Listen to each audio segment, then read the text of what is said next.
It is 6 a.m. on this Tuesday, February 18th, 2025. Good morning, Denver, Colorado. You've tuned in to the Jeff and Bill Show, News Talk 710 KNUS. I'm your co-host, Jeff Hunt, along with Bill Thorpe, bringing you the freshest insights, hottest takes from the right, left, and center. Congratulations. You just woke up in the greatest country in history. Donald Trump's your president. Let's get after it. We got a wild show for you today. One you are not going to want to miss. We're going to talk the airplane crash. We're going to talk the King Soopers strike, which is over, by the way, as of midnight last night. Danielle Jurinsky is going to join us, Aurora City Councilwoman at large. She's got an announcement in the 7 o'clock hour you're not going to want to miss. Dan Snowberger, the Elizabeth School District Superintendent, is going to be swinging by the studio.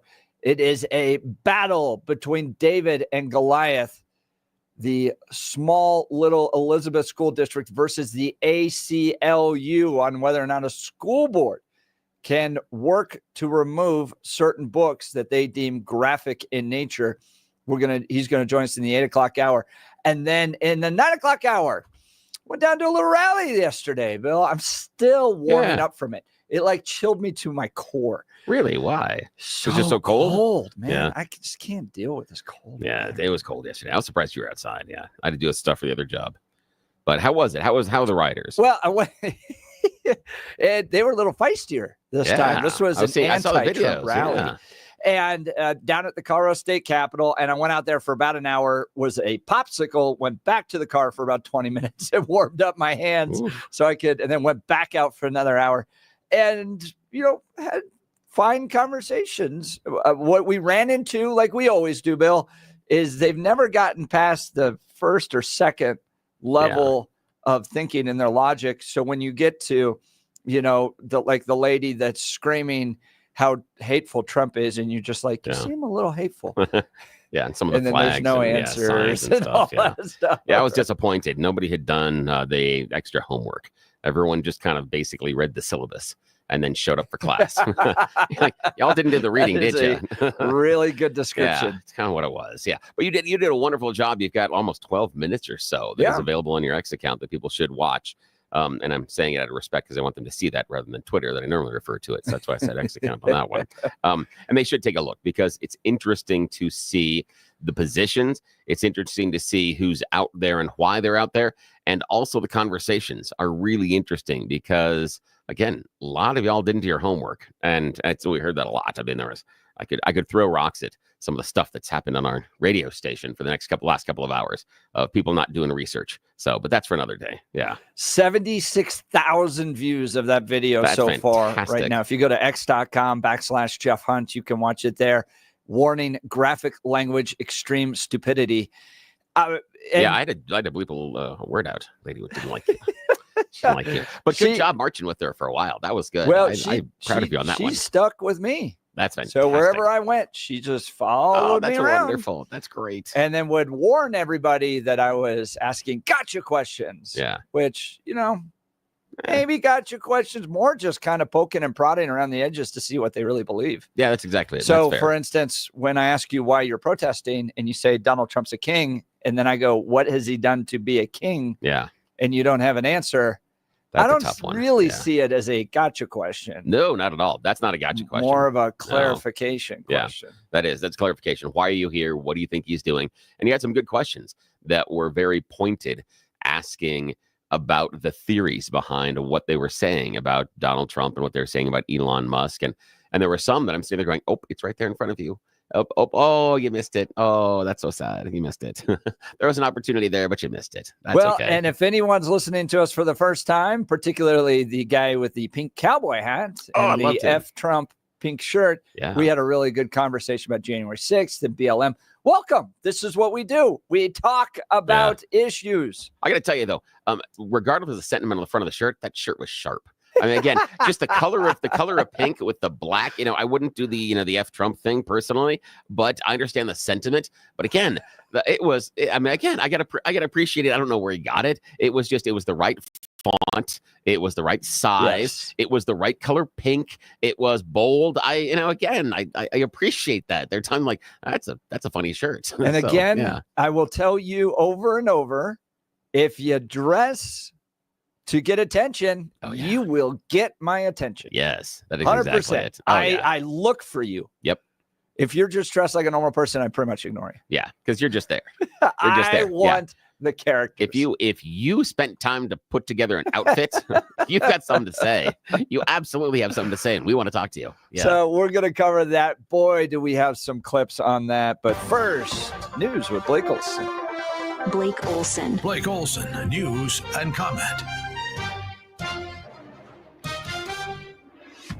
Thanks, Jeff and Bill. Yeah, I like the font on that shirt also. 7 degrees and cloudy in Denver. Expecting a high of 27 today, the 7-10 5-day forecast. Coming up, our top story, the King Super strike has ended after the chain and UFCW Local 7 agreed to resume talks. Hundreds of clowns, circus acts, lefties, and communists gathered outside the state capitol Monday because they didn't have to work to protest DJT. That's what they said they were doing. And his administration's productivity in office, like finding trillions of taxpayer dollars ripped off by politicians and judges across America. The commies don't like that, evidently. They actually don't know anything. They just know that they hate DJT. Jeff's reporting will prove that later in the program in the 9 o'clock hour. Elon and 47 on Fox last night talking TDS. You don't realize how real this is until you can't reason with people. So I was at a friend's birthday party in LA, just a birthday dinner. And it was like a nice, quiet dinner, and everyone was behaving normally. And then I happened to mention, this is before the election, like a month or two before, I happened to mention the president's name. And it was like they got shot with a dart in the jugular that contained like methamphetamine and rabies. Okay. And they're like, wow. And I'm like, what is wrong? Guys, you can't have a normal conversation. Yeah. And it's like they become completely irrational. Absolutely. Anne-Marie Hochhalter, a survivor of the Columbine mass shooting, has passed away. Hochhalter, a junior at the time of the shooting, was shot twice and became paralyzed from the waist down.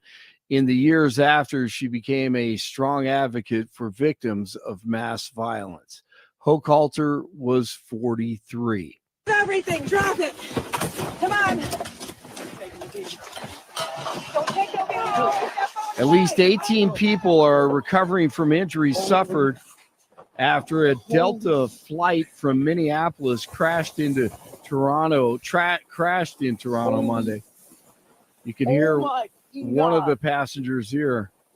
The jet flipped completely upside down while landing at Toronto Pearson Airport. 80 people total were on board, including crew members. There were high winds in the area. Yo, I was just on this plane. Yeah, pretty dramatic. The thing was just flipped upside down. Have you seen the actual landing footage that came out like 45 minutes ago? I did not see that. What did they say? So, did it look like wind? Is that what happened? It looks like it's coming into land, unless it was like a last second push from wind that flipped it. But I got to tell you, I think the snow is what put that fire out. So it's coming into land just like a normal airplane. Doesn't look like any problems whatsoever. And then just right before it gets to the ground, it kind of wobbles a little bit, bounces, goes to one wing, flips all the way over, fire all out the back of it. But because I think there's snow everywhere, it contained the fire. And people were able to live. But I mean, this is Blake, this is exactly what I want to talk about in the first segment is just this plane crash. What has happened? Are there more happening right now? Or does it just feel like it? That's the sixth one. I mean, I realized, one of them was a air show the other day. I'm seeing more than I ever have, just reading the news. And that the air show one was older gentleman, an older pilot, and something happened. I mean, you'll see those things happen in air shows. Thankfully, he survived that. But I mean, we've seen 2 military jets where they've had to eject and hit the parachute. So yeah, I mean, it's commercial, military, and air shows. I'm going to be landing at Reagan later today as we head to CPAC. And the approach typically from Denver is up the river from the south, right where that other plane crashed last month. We'll pray for you. Yeah, you'll please be fine. do. I think you so will too. be fine. We're going to pray for you. Give it to God. The death Amen. toll from flooding in Kentucky is now at 12 people. Hundreds of roads are closed and thousands are without water or power. The U.S. is holding talks with Russia over ending the war in Ukraine. Secretary of State Marco Rubio is part of the U.S. delegation meeting today in Saudi Arabia. He's joined by National Security Advisor Mike Waltz and Special Envoy to the Middle East, Steve Witkoff.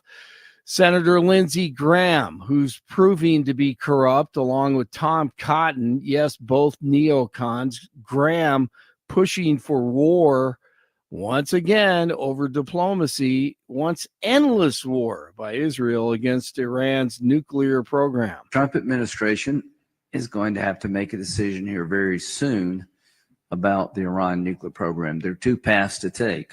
A military path where we help Israel deliver a decisive blow against Iran's nuclear infrastructure. I prefer that path. The second path is to negotiate with Iran to try to get them to abandon their nuclear ambitions. If that path is chosen, it needs to be limited in time. We should put it on the clock, and we should define what success looks like. This joker is so dirty, always wants war, always wants to distract us from the news that he and Cotton taking tens of millions of taxpayer dollars for their corrupt NGO. Majority Democrats, but some dirty Republicans also, like him, like Graham. And Democrat judges like Paul Engelmeyer stealing hundreds of millions from taxpayers. Elon and Doge doing their job.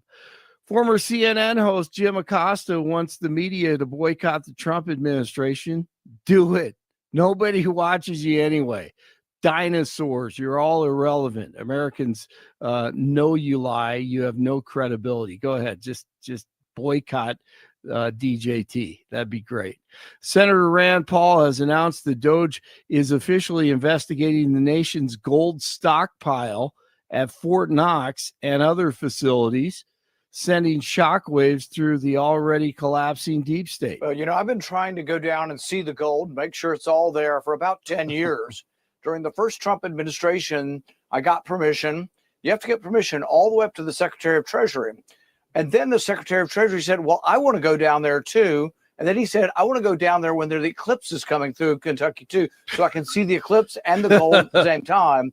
But they came when I wasn't there. So I tried for 10 years. I set up the appointment. And then because they wanted to see the eclipse, they changed the appointment. I didn't get to go down. But the Secretary of Treasury and the senior senator from Kentucky did go down and attest that they believe they saw the gold down there. All the gold in California.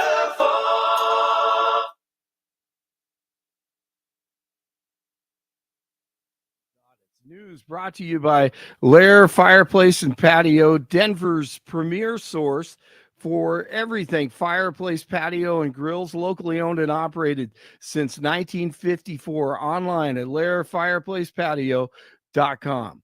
It's 3 in Castle Rock, 5 in North Glen, and 7 in Denver. Jeff and Billy continue on this Tuesday morning. This is your favorite president. I'm a big fan. I am a really big fan of you people that you do this. I don't know.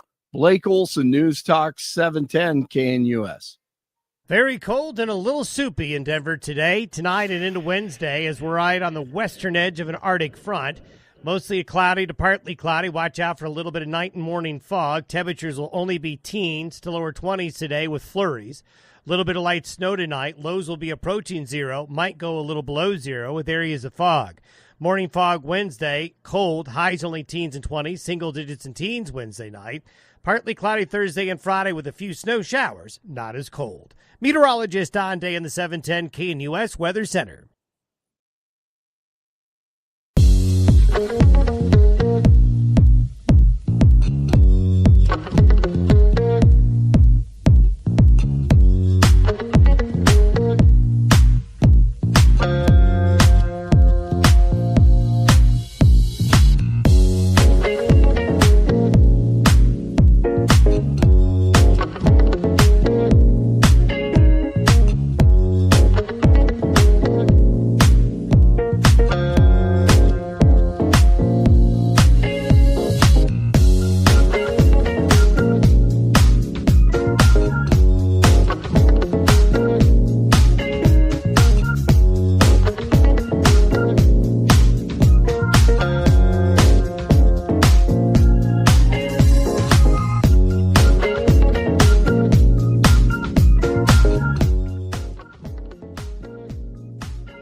Welcome back to the Jeff and Bill Show. I want to talk to you about my friend Dan Kaplis and Dan Kaplis Law. I love this guy. He's pro-life, pro-family, pro-faith, pro-America. I've known Dan for well over a decade, worked with him on a number of efforts. He and I were out there fighting against the commercialization of marijuana, standing for the sanctity of life, fighting against doctor-assisted suicide. He is a man of deep, profound faith.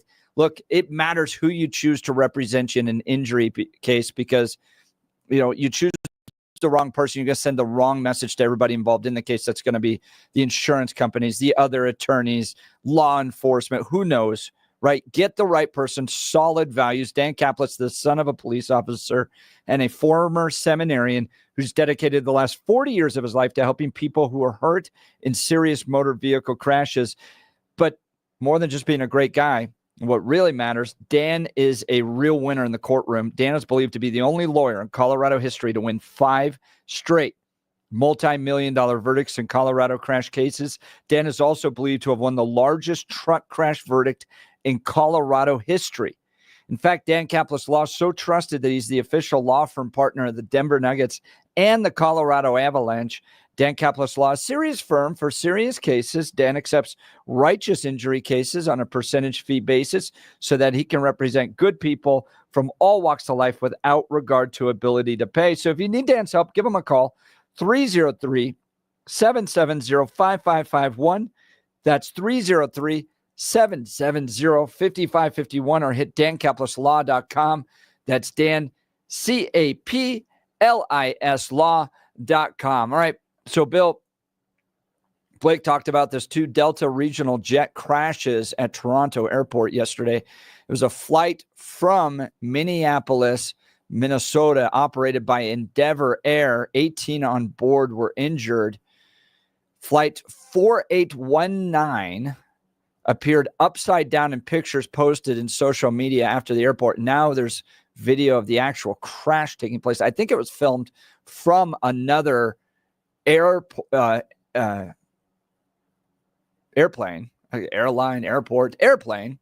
Authorities said 18 people were injured, taken to local hospitals. At least 3 had critical but non-life-threatening injuries, one of whom was a child. Monday afternoon, the airport said that all passengers and crew were accounted for. So thank God nobody died. This crash happened around 2:15 p.m. local time up in Toronto yesterday. The airport is reopened after that. But, man, it seems like there's been a string of crashes in recent weeks, stirring up fear among flyers. I'm a little concerned. Are you concerned? No. Nope. No. And the reason why is because this is, I don't remember what it is, but it's a form of a logical fallacy or confirmation bias. The idea being that you don't see any red cars on the road until you are interested in buying a red car. Now you all of a sudden see the red cars everywhere. You don't see the number of Mazdas on the road until you buy a Mazda. And now all of a sudden, it seems like there are Mazdas everywhere. Same thing with minivans, same thing with SUVs, same thing with pickup trucks.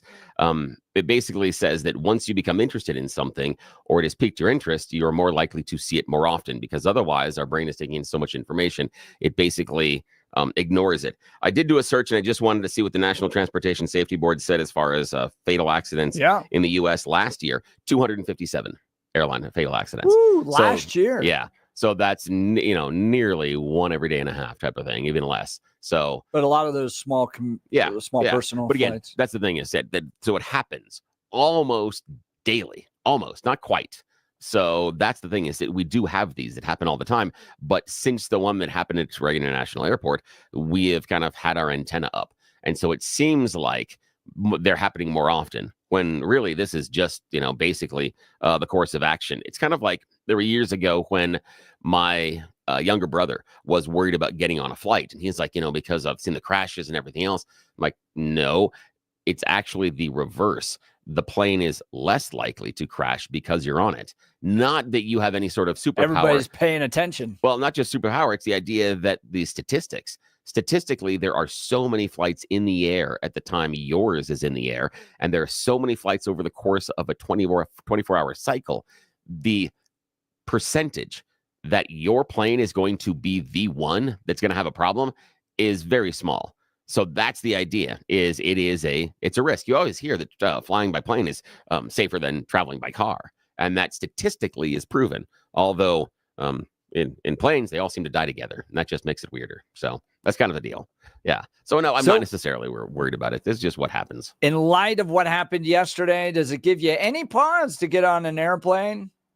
Or are you willing to just jump on? This stuff happens. Statistically, you're still safer. No concerns. Join the conversation. Give us a call, 303-696-1971, or text us on the Dan Capitalist Law text line, 720-819-5115. Would you get on a plane today? You're listening to The Jeff and Bill Show. We are Denver's talk leader, News Talk 710, KNUS.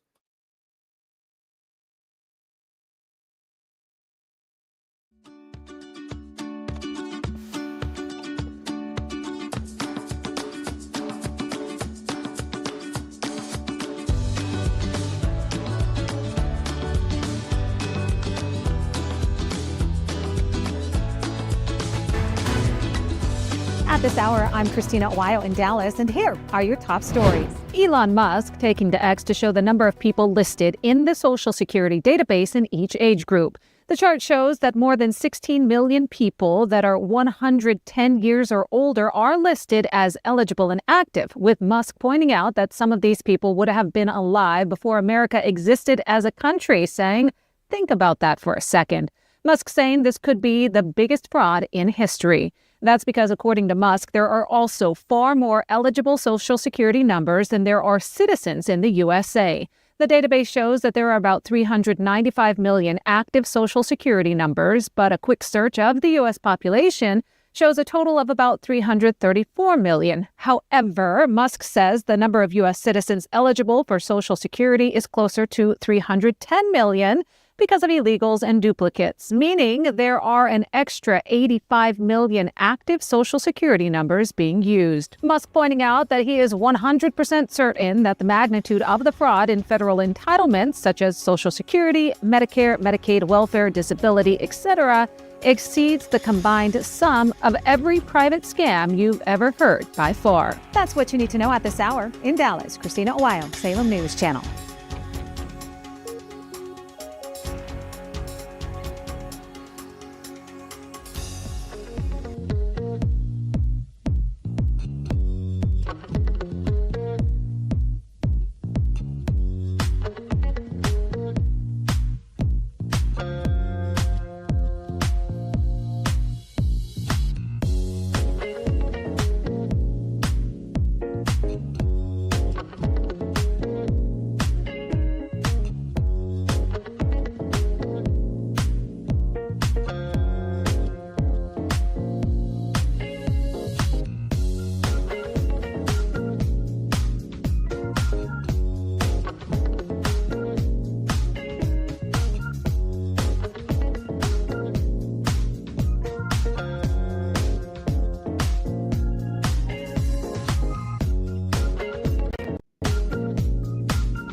Welcome back to the Jeff and Bill Show. King Super strike ends at midnight last night for 100 days of peace.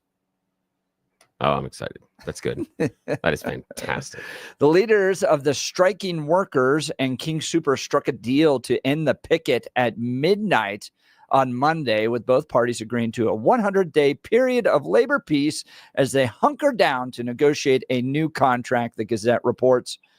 The deal means the strike, which began February 6th and was scheduled to last 2 weeks, ended several days earlier. The agreement between UFCW Local 7 and Kroger includes returning to the bargaining table with the condition that Kroger does not implement any offers for a minimum of 100 days and will not lock out workers. This will give us time to ensure that we get what we need to make a staffing proposal and take action to protect our retirees, the union said in a news release. But here's the big deal. Here's the real reason. The deal also ensures workers won't lose their health care. In April, the announcement said, King Soopers earlier said the striking workers ran the risk of losing health coverage starting in April, since they might not have accrued enough work hours in February to be eligible for health care contributions. The union also said King Soopers agreed that its offer made January 16th is no longer the last, best, and final offer, and that both sides are now working to identify dates to return to the bargaining table and to spend the next 100 days focusing on trying to reach an agreement. So I guess if you go back to the King Soopers today. Yeah, I probably am. Probably back at work. Yeah, I have to grab some stuff. I don't have children. I have a plague of locusts in our house. And they already have devoured some of the fruit. And this is like 48 hours. I'm like, the hell? What happened to the grapes? So I've got to go pick up some stuff today, and I am going to wander through King Soopers this morning on the way home and see how it is. I'm happy. I also read that part of this negotiation is that King Soopers are going to come to the table and show them some of the figures, some of the balance sheets when they're claiming, oh no, we can't do this because of these type of costs and these type of things. They're willing to open up the books a little bit and show them the numbers to back that up. And I think that's very fair. If King Soopers is, being reasonable and just about we can't afford this type of a raise or we can't do this type of an adjustment, show the numbers, because that's a good way to negotiate. And I don't think that the union per se is going to be unreasonable if they are shown the balance sheet. But some of that has been hidden. And, you and I have talked about it in the last couple of years, how even the CEO of Kroger said, yeah, during all that inflation that was going on in the Biden term, we raised costs higher than we needed them to. We took it a little extra off the top. So all you guys that were out there struggling to put food on the table at the time, we did increase across the board at Kroger. We increased prices 3 to 5% minimum, just so we could, get a little extra money. And now the union's wondering, well, where'd that extra money go? And they got a good question about that. I'm happy. And I was really happy. I told you, I was super happy I had to run into the King Soopers this weekend because we had tried Walmart, we had tried Safeway, and there's a particular brand of tea that we could not find at either of the locations near our house. I went to 2 Safeways, 1 Walmart, nothing. So I said, okay, I'm going to just do it. I'm going to walk in, just, no bag or anything else, and just walk out holding the tea. I was getting 2 boxes, walking out of there with them. And I was so proud of my neighborhood because there were more employees in King Soopers than there were shopping. And this is during one of the busiest shopping times of the entire week. This is one where normally if you walked into the King Soopers at the time, it's late Sunday morning is when it is. So after everybody kicks out of church, normally you would have 4 or 5 lanes open and you would have 3 carts minimum in each lane waiting. And then the self-checkout lane would also have a line. There were 3 other people in the entire store. No one was there. And I was so proud of my neighborhood. I appreciate that. The King Soopers president, Joe Kelly, said about the deal reached just before midnight reflects the grocer's deep appreciation for its hardworking associates and unwavering commitment to serving local families with fresh, affordable groceries. The focus now, he said, is reaching a fair agreement that honors their hard work while ensuring we continue to provide fresh, affordable groceries for the families who rely on us. Our associates are more than just employees.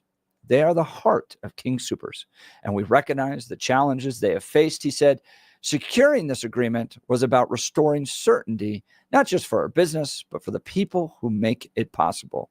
On Saturday, the union had rejected an offer from the grocer to start negotiations and to not picket while talks are ongoing. In its counteroffer, the union asked the company to provide proprietary data and make several concessions in exchange for dismantling the picket lines and returning to work while negotiations take place. But that exchange of data was notably absent in the deal secured on Monday. Oh, no. See, I read where the data was yesterday. So, oh, no, that's not good. Isn't that interesting? That's not good. This is all breaking news. Yeah, so. not too happy about that one because I knew they were negotiating the data yesterday. So I assumed they'd gotten that. But no, crap. The flurry of moves and counter moves over the weekend had offered glimpses into the leverage both sides held as picketing entered a second week. At the outset, both sides maintained they are committed to ending the conflict. They also agreed that time is of the essence. Yet both sides also appeared to position time as giving their side the advantage. In pushing to get the union to the negotiating table, King Soopers said workers might lose health coverage starting in April. The union, on the other hand, publicly said it was prepared to extend the strike, which would have cost the grocer, as its affected stores would have reduced operating hours. The bigger expense, however, would have come in the form of paying for temporary workers to fill jobs for an extended period. A company official earlier said hiring temporary workers is costly, as the company also has to cover travel and hotel lodging. Here's what I would love to hear. So if you're a shopper at King Soopers, or maybe you didn't cross the picket line, give us a call, 303-696-1971. Were you really motivated on this? I mean, Bill, you took this pretty personally. Oh, yeah. Yeah. For me, we don't shop at King Soopers. We're Walmart, order, drive up, throw it in the back of the car, telling people. So I haven't even been in a grocery store in a while. I can't do that. I can't do the order thing. Yeah. I just can't, because I can't have somebody else. It's weird. I don't want anybody else picking up my produce or picking up my meat. I can't do that. And if I'm just going to go there to get produce and meat, then why don't we do the order stuff? So it's, I understand the idea of ordering all the dry goods. That's easy, but yeah. 7201, King Soopers should have fired all those commie trash. Why? I'll be telling those commies what I think of them face to face. Why are they commies? I don't understand. That's the weird part, is the idea that this is somehow communist. But the thing that we forget is the reason we have a 40-hour work week is because of unions. The reason that you have vacation days, let alone paid vacation days, unions. The reason you have healthcare, unions. The reason you have 401k, unions. All of that. And so again, if the person thinks they're communists, what they can do is at their place of employment, tell the boss those rules don't apply to you. That you're not restrained on a 40-hour work week. You should not ever get overtime or holiday pay. Refuse it. Refuse to take your vacation days or get paid for them. Refuse. You can do that yourself. If you really believe that these gangs are communist, reject them. Reject them as a whole. There is nothing preventing you from backing up and living by the convictions. But I have a theory that you won't do that. I have a theory that you will enjoy the benefits that the unions gave, but you'll bash them at the same time. Just a theory. Let's see what happens. I would also like to hear if anyone works for King Soopers. I don't know if you're allowed to talk. Maybe you aren't. We asked Joe Kelly, the president of King Soopers, to come on the show. Never heard a response from him. Yeah. We asked them to put us on their press release list, and never got on that either. So Joe Kelly, President, King Soopers, you're welcome to call the show, or anyone that's in management or leadership at King Soopers. Happy to take your calls if you're an employee or if you're a temporary employee. I would love to hear from the temps. If you're the temps, what was the reason? Why'd you come in there? What was it like working there? And the other one is, if you cross the picket line, what's the reason? Now, I do have to say that there are people in my family and social circle, including my mom, that did cross the picket line to get into King Soopers because she had prescriptions. But I was proud that the only thing that she did is get her prescriptions and then leave. For me, that is too onerous to switch your prescriptions at that time from King Soopers to go to another store because of the strike. But if you just go in there, get your prescriptions and walk out, yeah, that's fair, because all the rest of the shopping that you would have done usually is not there. So that is the hit to the bottom line that you, the consumer, are supporting the strikers with. So even if you did just get your prescriptions, I'm okay with that. I'm cool. You go in there to a couple of things. There are a couple of things like we did that you can only get in your neighborhood. If they only stock a specific kind of produce, or if there's a gluten-free something or another that you need for the family, go right ahead. Yes. But as long as, I would hope that you had made different choices. And if you didn't, I'm real curious as to why. I'm real curious as to why you didn't like it. I would have walked right by. Really? Because, into the King Soopers? Yeah, Why? absolutely. Why? Because the union stuff, labor. Or what? What about it? You guys work it out. I need to get groceries. I know, but you understand that you're taking away the labor leverage at that point. Nah. And you're okay with that? Meh.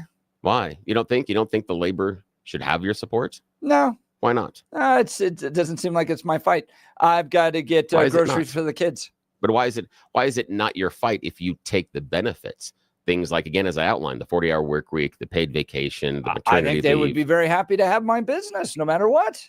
Whether you're an employee or the corporation. Well, no, Kroger would be happy to take your cash They no would matter like what. to take my cash. But look, if Kroger's not around, if the strike tanked the entire company, then the employees wouldn't have jobs.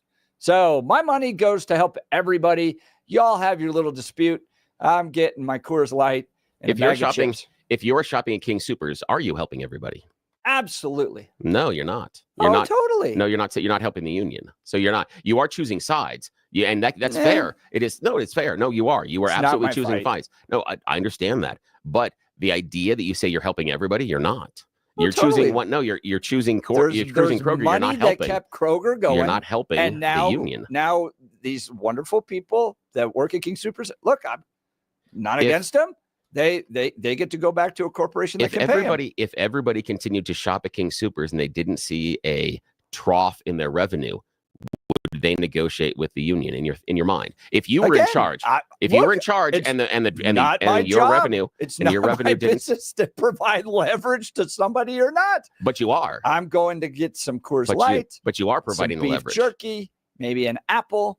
And my business is going to help keep that corporation afloat. So when these folks can come back from their dispute, they have a job to come back to. So the idea is we have to keep the corporation afloat, not the workers. If it doesn't, if the corporation tanks, there's no job for these folks to come back to. But the reason the corporation comes to the table is because sales tank, and they don't want the company to fall apart. But again, that's the reason. It's not my job to provide leverage to anybody. But you are, by going in there and shopping, you're providing it. That's what you did. From one party's perspective in there. Yeah. Oh no, yeah, from one party's perspective. And but I understand that. And I feel what it reminds me of is like the fight within the state party. And I'm gonna get a call from Dick Wadhams about how I'm not standing with the real Republicans. And I'm like, look, whoever wins your battle, show up on the show. No, I understand. The issue that I keep pushing back on, though, is the fact that you say that you're supporting all parties. You're not. Yeah. You have chosen a side, and that's fair. You can choose whatever side you want. And if you want to break the line and go in there and support the corporation, go right ahead. But I'm just saying, don't operate under this illusion that you're in there supporting the people that are out there on strike. What if I'm supporting the salaried employees that work for the corporation? As long as you're intellectually honest enough to say I'm supporting the corporation, go right ahead. Yes. And that you're fair to do that. And if you want to make that choice, I will support you being able to make that choice. I'm not going to sit here and say, oh my God, you're a horrible person because of doing that. I'm going to question it. And I'm going to ask why you did that and what your reasoning is behind it. But you're fair to do it, and that's fine. But just understand that's what you're doing. 5,600. I shopped King Soopers as often as I could during the strike. I especially enjoyed the empty store, idiot and entitled Democrats walking in the cold, protesting that they had jobs. How many of them are illegals or DEI hires? No anti-labor or anti-union, just anti-fascist. Illegals? How would you get a union job if you're illegal? Where are you getting the Social Security number from? Where are you getting all of that from? Unless you were here on a temporary visa, which would make you temporarily legal. And this is the problem I have, is all these assumptions. these assumptions about, and that's the thing is those people that you walked by and you saw there, they live and work in your community. Those are the people that turn around and spend the money in your community. King Soopers pays rent there, but King Soopers takes, business from all over the planet and all over the country and even importing things. So their dollars are not spent in your backyard, but that's the side that you wish to support. And the idea of it, and I question the idea that they're all Democrats and they're all communists, and they're all fascists. Again, can't be Democrats, can't be fascists at the same time. Technically, doesn't work that way. The political continuum doesn't work that way. I think they're a lot closer together than you think. The political continuum doesn't work that way. It just doesn't. The communists were down at the protests yesterday. Oh yeah, but they're not fascists. Communists are not fascists. They're different. They're different. They're so close. All right, Joan from Lakewood, Bill, agreeing with you. You and Joan. Oh my goodness. Look at this moment. That's a surprise. I did not cross the picket line and will not go for the next 100 days until they have a signed contract. Oh, Joan from Lakewood. That's interesting. Joan, I got to appreciate that because you've given me something to think about that perhaps, because I was going to just wander back into King Soopers today now that the workers are back, but you've given me something to think about that maybe because I've got to run and pick up grapes and some other fruit on the way home because evidently people eat blueberries by the handful in my household, that I've got to get that. Maybe I will do the shopping at Safeway. That's curious. I appreciate that, Joan. 7586 American taxpayer workers are eating from dumpsters so the bosses can take their space vacations. 7201 the workers are trash. Ooh, I don't know if the workers are trash. 7201 way too many Mexicans working. I don't know about that, but look, I said this isn't my battle. This wasn't my battle. So do we have time to go to a quick Yeah, caller? let's talk to Jim. I just want to get my groceries, and I feel like keeping the business open helps the employees come back now and be able to get their even better benefits that they've negotiated. Jim, Denver, good morning. You're on the Jeff and Bill Show. Morning. Hey, listen, that union contract is the only thing that keeps Al-Qaeda out of your grocery stores. Al-Qaeda out of the grocery stores?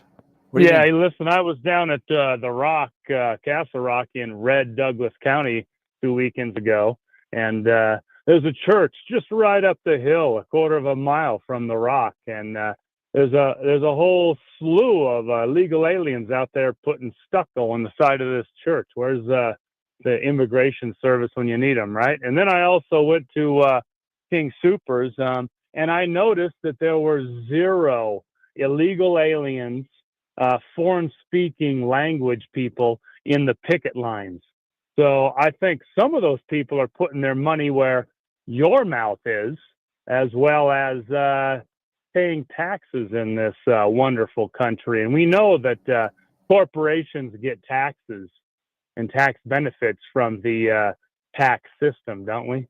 All right, Jim. Yeah, they do. Thanks for the call. Have a good morning. All right, coming up, you choose the news. You're listening to the Jeff and Bill Show. This is Denver's Talk Leader News Talk 710 KNUS.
All right, Billy, let's give the people what they want. A little You Choose the News. Yes, it is that time of the morning where we get to make questionable decisions because those in charge have no idea that we are being this irresponsible with the valuable airtime here on 710 KNUS. It's something we call You Choose the News. It's America's favorite fake radio news game show. I spent mere moments this morning scouring the interwebs to find really dumb stories about us humans, giving them even more ridiculous headlines to play this fake radio news game show. Alrighty, and remember, shh, it's a giant secret. Those people in charge, big guys here this week, those people in charge have no idea we're doing this. Thank goodness that he comes from another time zone. Okay, alrighty, here we go.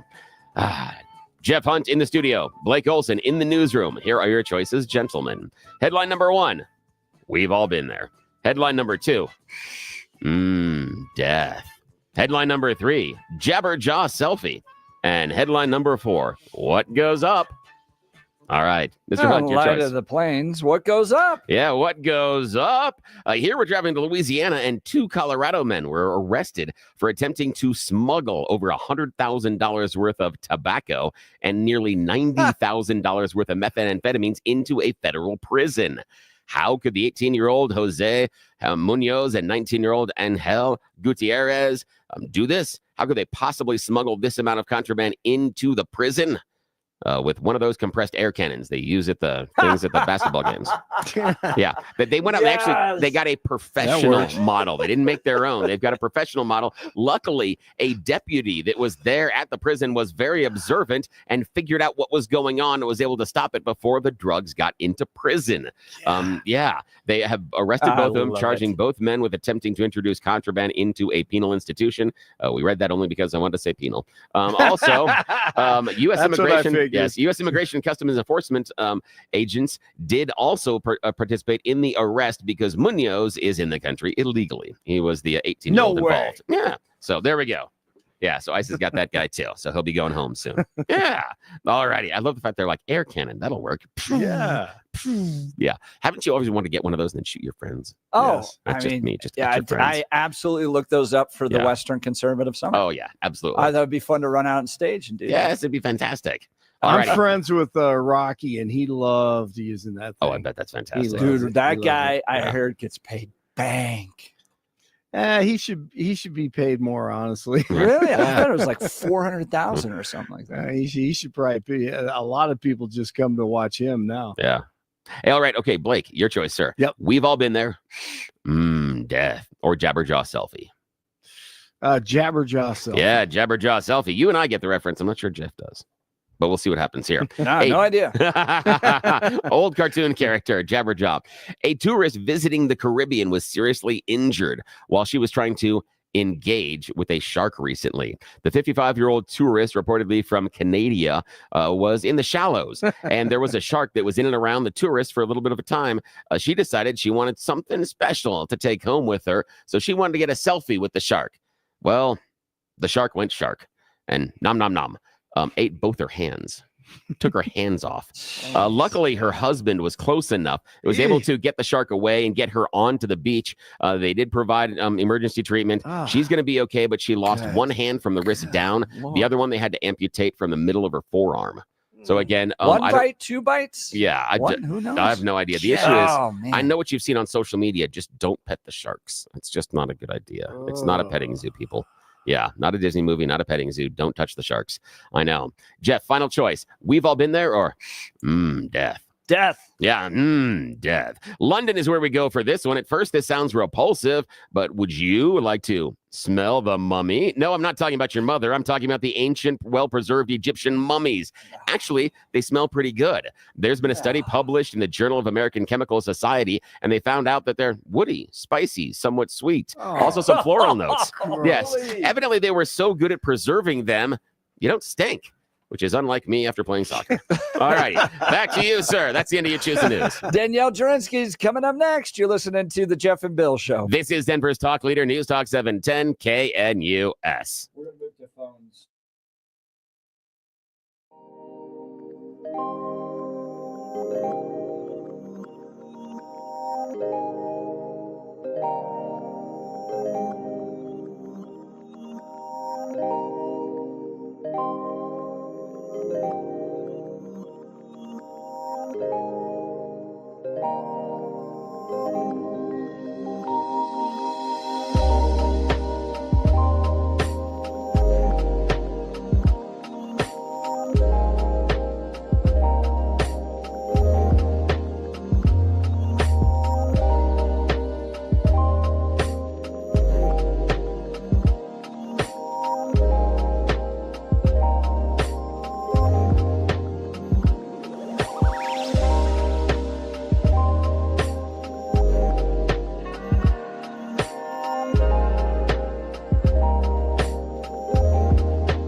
It is 7 a.m. in the Mile High City on this Tuesday, February 18th, 2025. Good morning, Denver, Colorado. You've tuned into the Jeff and Bill Show, News Talk 710 KNUS. I'm your co-host, Jeff Hunt, along with Bill Thorpe, bringing you the freshest insights and hottest takes from the right, left, and center. Congratulations. You just woke up in the greatest country in history. Donald Trump's your president. Let's get after it. We've got an entire show planned for you, engaging conversations, critical analysis, but most importantly, your phone calls and texts, because this is where Denver's voice is heard loud and clear. Even those protesting yesterday. Come on over. Give us a call. Join the conversation. The No Kings on President's Day protest. I didn't know it had a name, but that's a fun name. Well done. Good name. That is a fun name. And then I'll ask you why Donald Trump's a king. And in fact, I got that audio. Yes, you do. It is. Hi, I'm Jeff with 710 KNUS. Tell me what your sign says. No kings here. No Musk. No Trump. What has he done that makes you think he's a king? Everything he does is mostly his behavior. He's trying to take control. But nothing in particular? Not that I can think of at the moment. That is reminiscent of my book reports in elementary school, because I didn't read the book. Yeah. And there are things you're like, Jeff, stuff right there. Tell me why you think this is a good book. The characters and the storyline, and it all comes together. There's a beginning and a middle, and then there's an ending, and it is great. And we all learned something at the end. We all learned. Yes.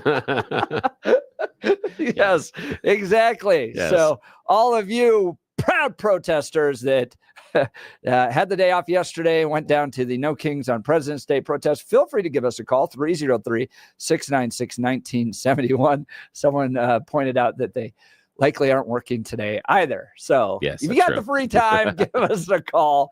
We're going to talk to Danielle Jurinsky here in just a second. She's got a very important announcement. You're not going to want to miss it. But first, Blake Olson. Blake Olson. Blake Olson, news and comment. All right, thanks a lot, Jeff and Billy. 6 degrees and cloudy in Denver, expecting a high of 27 today. The 7-10 5-day forecast coming up. Our top story, the King Soopers strike is ended after the chain and UFCW Local 7 agreed to resume talks.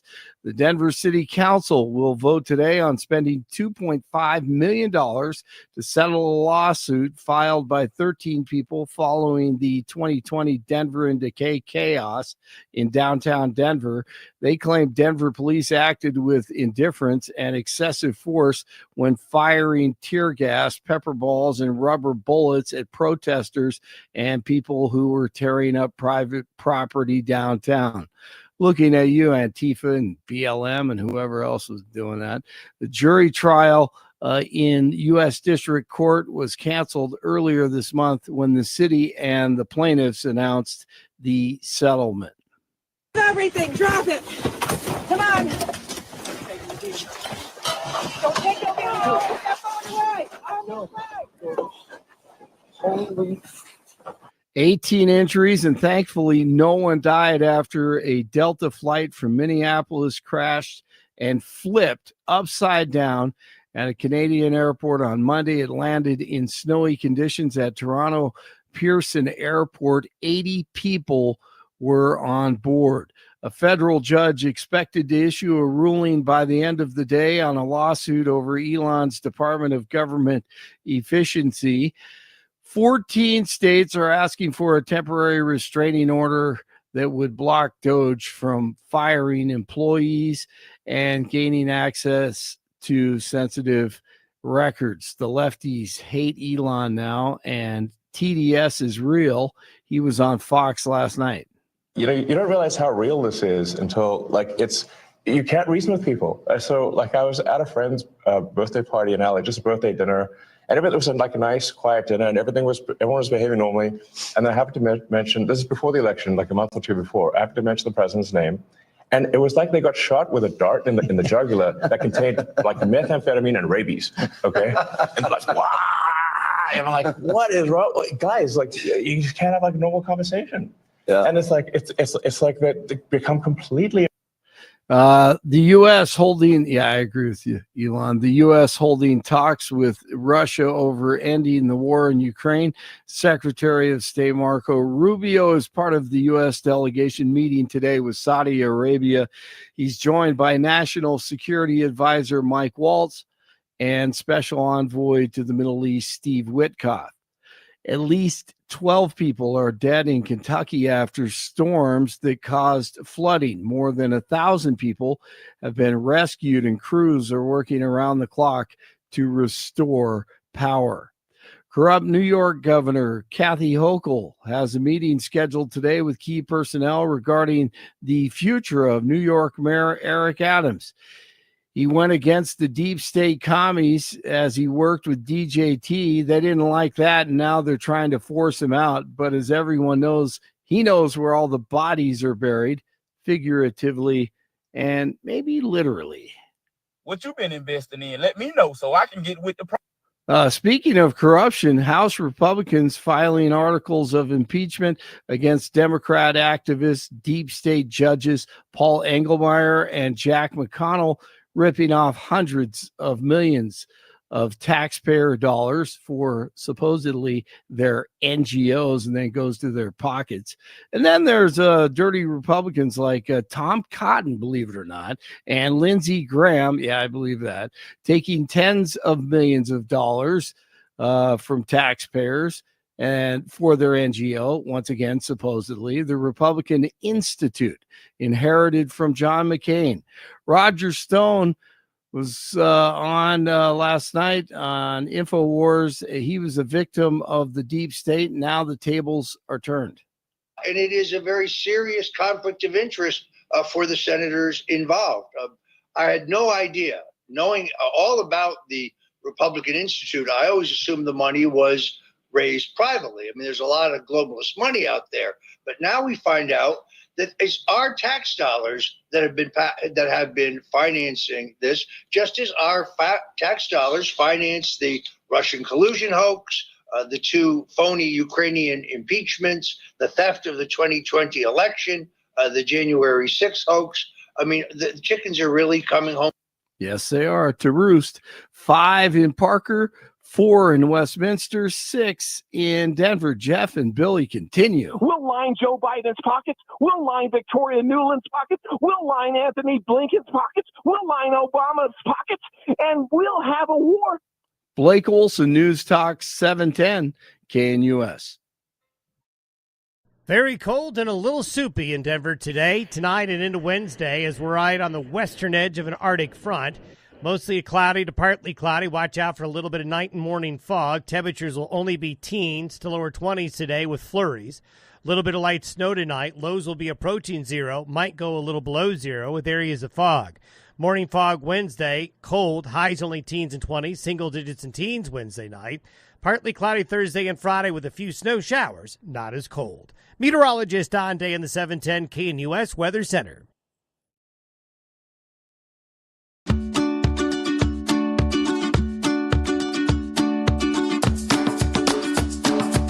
Danielle Jurinsky is going to be joining us in just a second. She's got a big announcement you're not going to want to miss. Look, are you ready to transform your kitchen or bathroom into a stunning masterpiece?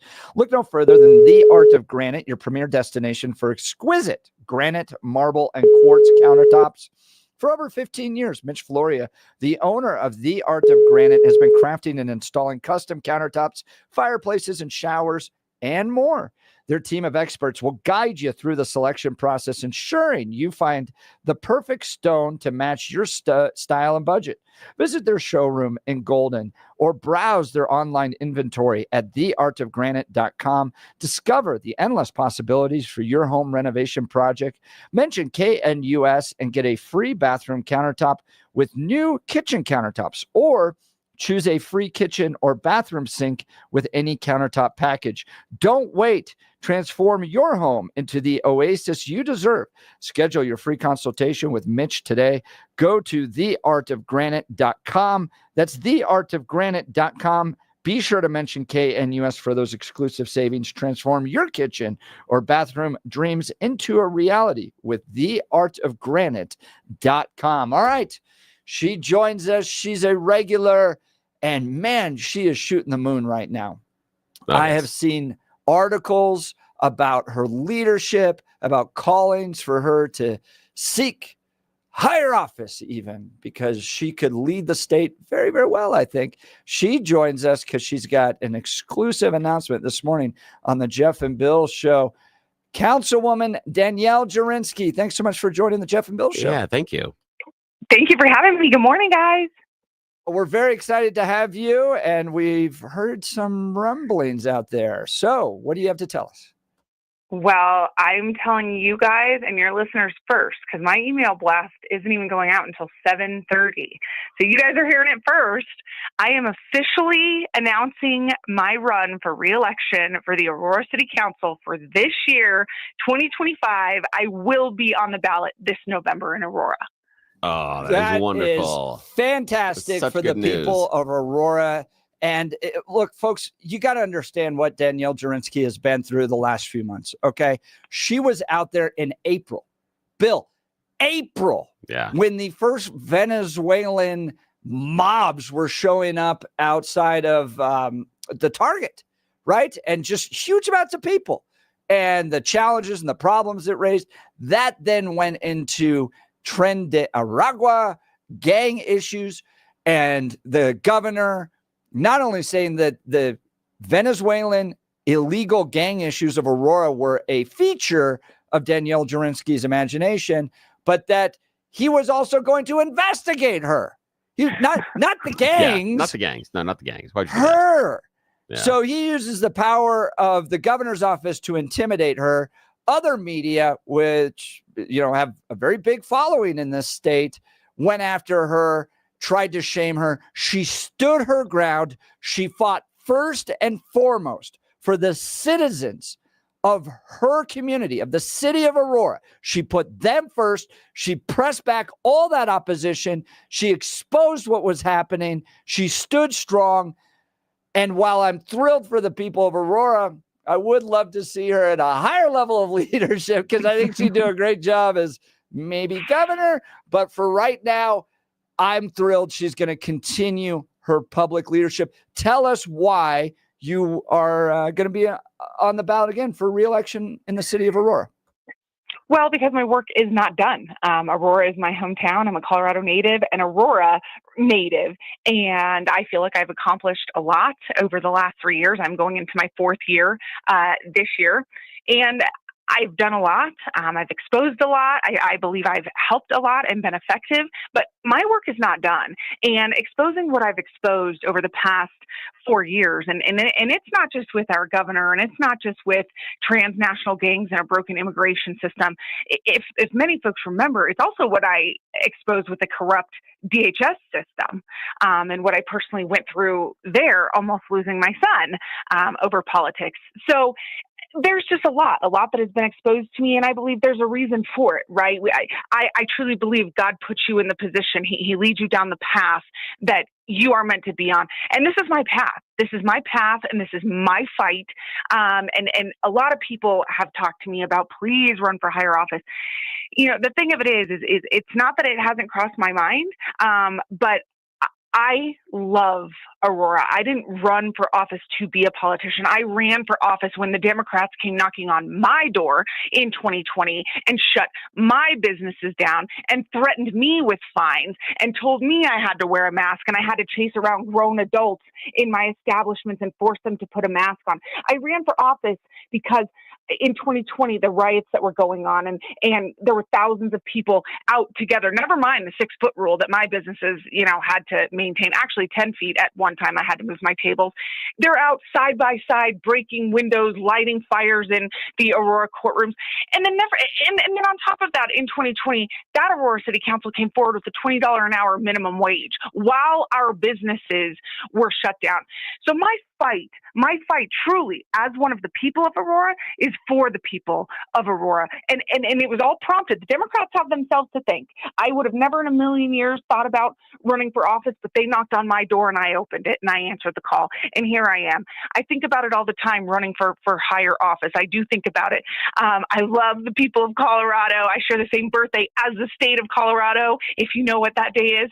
But for right now, I think I've done pretty well, Jeff and Bill, just sitting over here on the Aurora City Council, really trying to represent our entire state and exposing things and exposing corruption throughout our entire state. And I'm not ready to move on from that just yet. That could change in the future. But for right now, I am hoping for full support this November in Aurora.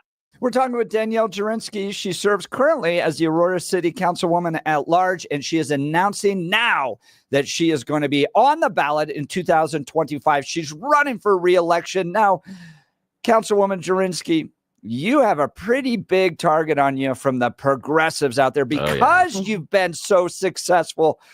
What are you anticipating this race is going to look like? Do you have an opponent yet? How's this going to shake out? I've heard some rumblings. The only folks that have officially announced they're running are out of Ward 1. 3 candidates have announced that they're running for Ward 1. No one else has announced for any other race on any other side. So here I come. I'm coming charging in. I am ready to go. I don't anticipate much of what I've already been through. The attacks, Kyle Clark, the Sentinel, the media outlets that hate me are going to continue to hate me. They're going to continue to say the things that they say about me. And in some cases, boldly just make up lies about me is what they like to do. How does that affect you? How do you handle that? It was at first it was tough. At first it was tough, especially when I went through the situation with DHS and I did almost lose my son.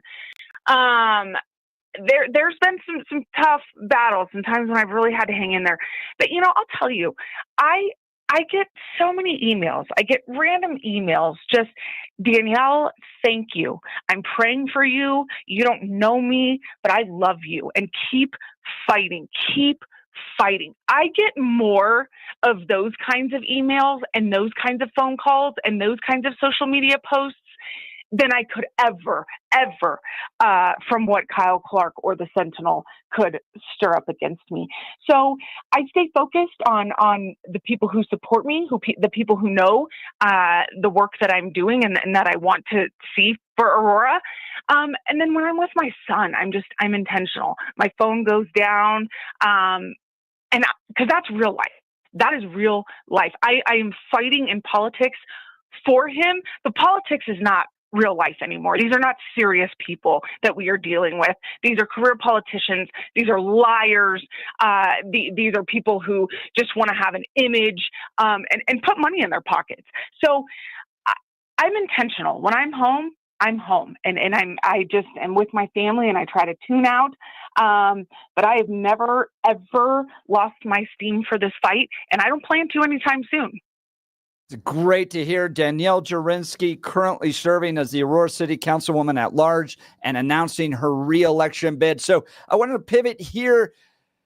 Over the weekend, a series of restaurant owners sent a letter to Mayor Mike Johnston, the mayor of Denver, really, from my perspective, in a last-ditch effort to go, we can't even operate anymore. The crime's so bad. The minimum wage is so bad. The restrictions in the government oppression is so bad. We can hardly run our restaurants anymore. For the love, please do something to help us. You responded to that letter as the city councilwoman from Aurora. Tell folks your response. Well, my response is to anybody who unfortunately is doing business in Denver, reach out. Reach out to me, because in Aurora, we have a lower minimum wage, we have a lower sales tax rate, and we I led the charge. We eliminated the occupational privilege tax as of December 31st of 2024. We can talk about all kinds of things. If we need to talk about some sort of tax incentives for relocating, but overall, the cost of business will save you a whole bunch of money in Aurora. We do have a new sheriff in town. We have a new police chief now. We are actively fighting crime. I am always vocal about what is going on. And as a small business owner myself in the city of Aurora, you do business in Aurora, I promise you, you have a voice at the table. And what Denver is doing, what Mike Johnston has done, what Denver has become, when I was a kid in Aurora, we would take field trips. We would take field trips to Denver, to the zoo, to the museum, to the state capitol. I have never seen this state in the decay that it is. He may go down as the worst mayor in Denver's history. He might. I thought it was going to be Hancock, but in just a short time that Mike Johnson has been in office, he sure is baking a cake for himself. Yeah, he is. And now he's coming back asking for more money, but he wants to raise bonds and he wants to do it. But he's saying this time, therefore, parks and sidewalks and easeways and he thinks that we have forgotten about all the money that he spent on the other people, the immigrants. It's like, wait, you spent this big pile of money over there. Now, we're listening to Danielle Jurinsky, Aurora City Councilwoman at large, just announcing her bid for re-election. If you're in an email blast, you don't get that blast for another 9 minutes. So you're hearing the news first here on Jeff and Bill Live. We feel so privileged to be able to share this with you. Now, I got to say, on a side note, I knew that Danielle Jurinsky was the right person for the job, in part when I saw the video of Mike Kaufman engaging with Tay Anderson after a disruptive city council meeting. Mike goes over and gets in Tay's face. Danielle is there, and it was fantastic. She did not engage and get angry. When Mike got to a point where it's like, okay, this is getting a little out of control, she calmly moved him away. And as the protesters started to throw slings and arrows at her, she's like, I ain't got time for you. I ain't got time for this. You don't matter. You can yell and scream at me all you want, but what you're yelling at me doesn't matter at the end of the day. When I saw that behavior, that's my person. That's the person I am proud to support. Now, Danielle Jurinsky, what I want to ask you real quickly is, what is something about being a city council person that our listeners don't understand? What's the part of the job that people just don't get? Well, I would say one thing is at the local level, right? We are the most accessible. I mean, you try to call the governor, you're never going to hear back. You're not going to get anyone on the phone. We are extremely accessible. I am responsive to phone calls, emails, social media messages, and it takes a lot of time. So when I don't respond to someone for 2 or 3 days, they start to get upset. But really, we are the most accessible in government, period, at the local level. So we have a lot of people to respond to and a lot of issues to address. The other thing is, on city council, we make $30,000 a year. Essentially, by the time taxes come out, everything comes out, all of our new lovely things that the state has created that we have to pay for. It's essentially gas money.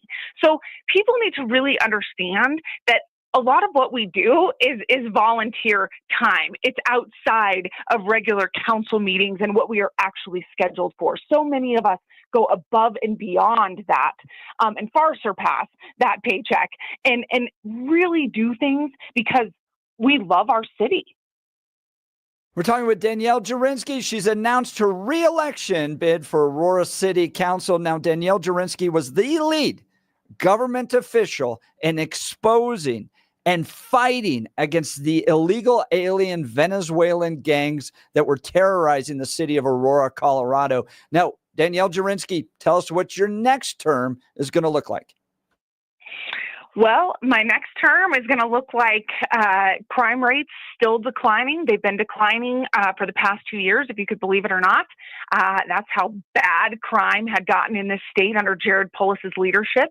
But I intend to see crime rates still declining. I want to see our economy thriving. I want to see so many new businesses come. We have some parks, some outdoor space that needs to be updated. I want to see that through. And I want to see a brand new animal shelter for the city of Aurora. Arapahoe County, those guys over there, you want to talk about mismanaging funds.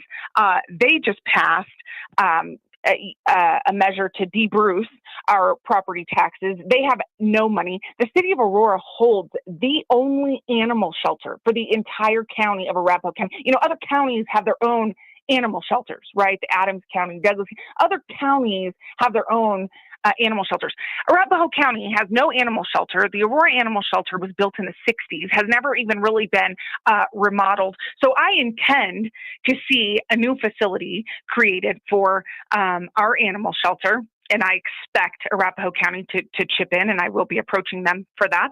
And then lastly, we need 2 fire stations built in Aurora fairly quickly. One out southeast near Blackstone, and one over out east near the Aurora Highlands. So I intend to see those be built too. And my work is far from done. My work is far from done. And I promise you, I am going to make Aurora as one of the biggest cities. We're the 3rd biggest in the state of Colorado, but we're fairly big on the national scale too.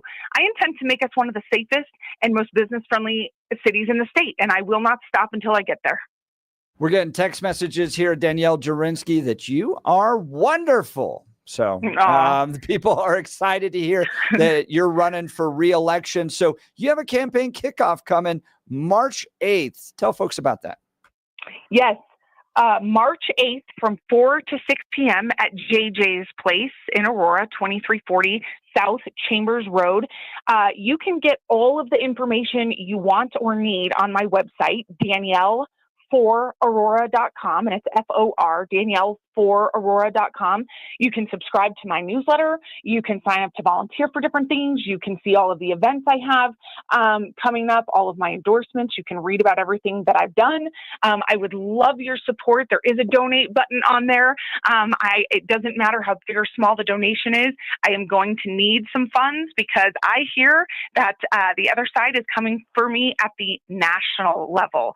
So I do need your support, DanielleForAurora.com. I mean, think about this, guys. You have a mom, a business owner that got frustrated with the progressive leadership of her community. She decides to step up. She then sees Venezuelan illegal gangs terrorizing her own people. She steps up. Okay. So all along, she's just trying to do what is right. Then, like she just mentioned, the national progressives want to stop her. I mean, this is just crazy. She is the exact type of public servant that you want. Somebody that just saw things weren't going right, wasn't seeking fame, fortune by being an elected official, just wanted to stop bad things from happening and to help good people. And of course, the other side wants to stop her. I did notice that Danielle for Colorado has already been taken. That website, DanielleForColorado.com. Maybe there's a hint to stuff coming in the future, but for right now, DanielleForAurora.com will have to suffice. But look, they did the same thing to Heidi Ganahl, okay? They saw the potential and the power with Heidi Ganahl, and they threw everything they could to stop her from becoming regent, because if you can get someone to lose a campaign at that level, then they can't go on further. Yep. This is why it is so important to get Danielle Jurinsky across the finish line to continue to do her great work in the city of Aurora. Danielle Jurinsky, DanielleForAurora.com. Thank you so much for giving us the honor of being able to announce this important news on the Jeff and Bill Show. Absolutely. Thank you guys so much for having me. Thank you. Have a great day. DanielleForAurora.com. So cool. I'm so excited. Give us a call. What do you think of Danielle Jurinsky's leadership? Would you vote for her? Do you live in her district? Are you ready for her to continue her leadership? Or do you have challenges? Look, this is an open conversation show. We're not going to hold you back. So give us a call, 303-696-1971, or text us on the Dan Caplis Law text line at 720-819-5115. Bill, you are not a dyed-in-the-wool MAGA conservative. No, not at all. You are a fan of Danielle. Yeah, I am. I'm a huge fan of hers. And again, as I talked about, one of the things that really got me on her side was seeing her handle the crowd when she was dealing with Mike Kaufman and Tay Anderson. I was like, that's a person that has a cool head. That's a person that's not going to get involved in, some of the silliness. The other part, though, that I'm reminded that she was the person that came forward, one of the first two, and talked about the issue with the Venezuelan migrants. And she didn't come in and say, oh my gosh, look at all these horrible people per se. They're doing this. She's like, no, look what's happening at this location. And she was concerned about business and shoppers. It wasn't the idea that, oh, these dirty migrant immigrants. She was like, no, this is a celebration that got out of control. And then when it was revealed that there were more illegal immigrants and then gang members involved, she really started taking this somewhat personally. But it started for her on the celebration of the Venezuelan election and how they took over an entire parking lot and businesses had to close, and people that wanted to patronize those businesses were not allowed access to the stores. And then she found out about all of the trash and human waste and drug paraphernalia that was left behind in that parking lot. So much so they had to bring a hazmat team out into that parking lot. Then Danielle started asking questions. Who were these people? Why and how were they allowed to do this? What was the police response? What I appreciated is she walked through the process. She didn't come out and immediately decide these people are absolutely responsible and we need to get them out. And she didn't jump to conclusions. She walked through, but she started at the point of these businesses suffered, and anybody trying to shop at these businesses suffered because of what happened in the parking lot. And then she just followed the story from there. That's what I appreciate. I think she's fantastic. And again, I am not MAGA. I'm not even on the Republican side. Again, not a Democrat either. Not to say Bill was marching yesterday, but no, it was not. No, but yeah, I understood those people. And actually, I want to take just a moment here. I want to tell everybody about Wound Care Associates of Colorado, if I can. I want to just step aside just for a second, talk about a brand new advertiser we have here on the station, Wound Care Associates of Colorado. We are so excited to partner with them because they are changing the conversation here in Denver about wounds. You're like, well, who's talking about wounds? Well, I'll tell you what, you probably have someone in your life. If you don't have a slow healing cut, a diabetic ulcer, a pressure sore, you probably have someone in your social circle that's dealing with that. As you get older, you know that your injuries don't heal as quickly, and that torn skin and tissue, not easy for me to say. The torn skin and tissue doesn't heal quite as well. You know, it used to heal in a couple of days, maybe a week or so when you're a kid. Now it seems like it's taking forever. You're checking that Band-Aid all the time.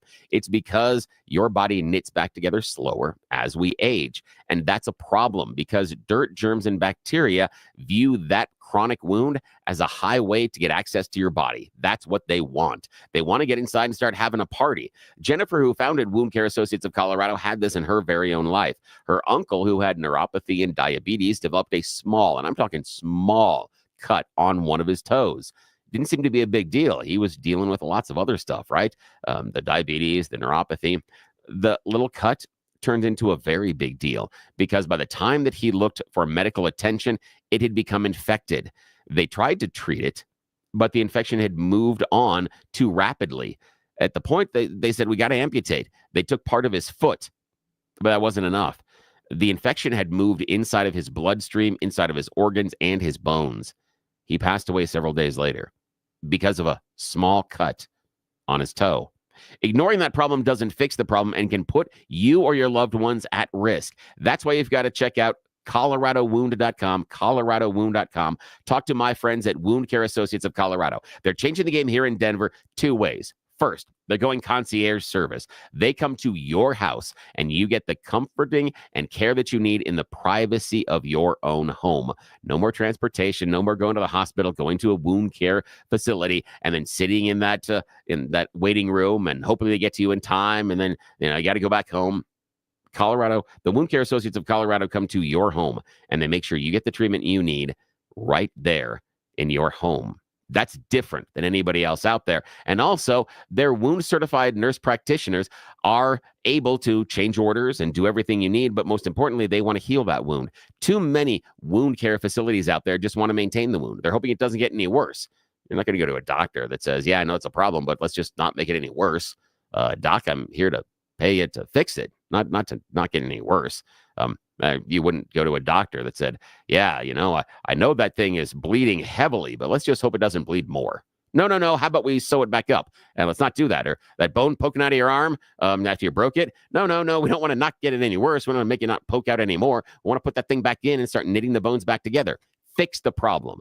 Don't just try to maintain the problem. Too many wound care facilities just try to maintain the problem. That's not what they do at Wound Care Associates of Colorado. You get the convenience, comfort, and privacy of the treatment that you need. It is a personalized treatment plan, and they want to make sure that you don't suffer complications. They want to improve healing outcomes. They want to make sure that cut, that sore, that wound heals, so you don't have the experience that Jennifer's uncle did, and also the experience that my aunt did as well. Reach out to him today, coloradowound.com, coloradowound.com. Contact Wound Care Associates of Colorado, and when you talk to him, tell them you heard about him here on the Jeff and Bill Show, because it sure does help us out. That's great to hear. We'll get to your phone calls and texts about Danielle Jurinsky. Join the conversation, 303-696-1971, or text us on the Dan Caplis Law text line, 720-819-5115. Mary from Wyoming. Wish I could vote for her. You're listening to the Jeff and Bill Show. This is Denver's Talk Leader, News Talk 710 KNUS. At this hour, I'm Christina Weil in Dallas, and here are your top stories. Thousands of anti-Doge protesters are flooding the U.S. Capitol as part of a massive rally aimed at stopping Elon Musk from auditing federal agencies to cut waste, fraud, and abuse from the federal government. The protesters are part of the 50-51 movement, which stands for 50 protests, 50 states, 1 movement. They are also protesting President Donald Trump's moves to downsize the massive size of the federal government. Protesters can be seen carrying signs and chanting things like Gulf of Mexico, Stop the Coup, and Elon Musk is a Nazi. This is just one of many planned protests, with major rallies expected to be held in cities across the nation. A group of U.S. Army Green Berets is in Mexico training infantry Marines after Mexico's president, Claudia Sheinbaum, requested them, and the Senate approved their entry into the country. The 7th Special Forces Group will focus on training Mexican forces to curb the flow of fentanyl, firearms, and illegal migrants into the U.S.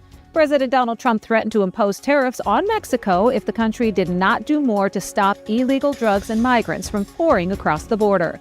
Trump has also declared Mexican drug cartels as terrorist groups. That's what you need to know at this hour. In Dallas, Christina Weil, Salem News Channel.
Welcome back to the Jeff and Bill Show. She's back in LA. Danielle Jurinsky, another term on Aurora City Council.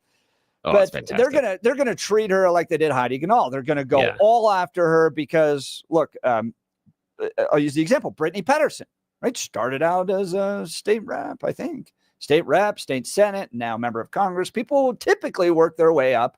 And Danielle Jurinsky has tremendous statewide potential. Yes. Now, Colorado's got some demographic issues, a lot of college-educated progressives in the state. But, you know, at some point, I think she could make that leap. People would love to see her at statewide leadership. Let's go to the phone lines. Jacqueline, all the way from Nebraska. Good morning, Jacqueline. You're on the Jeff and Bill Show. Hey, morning. Well, good morning, guys. I tell you, it's snowing like mad here, and it's like 8 below. Oh, well, I'm I'll tell you, I'm fired up this morning, and I'm really angry because I'll tell you something.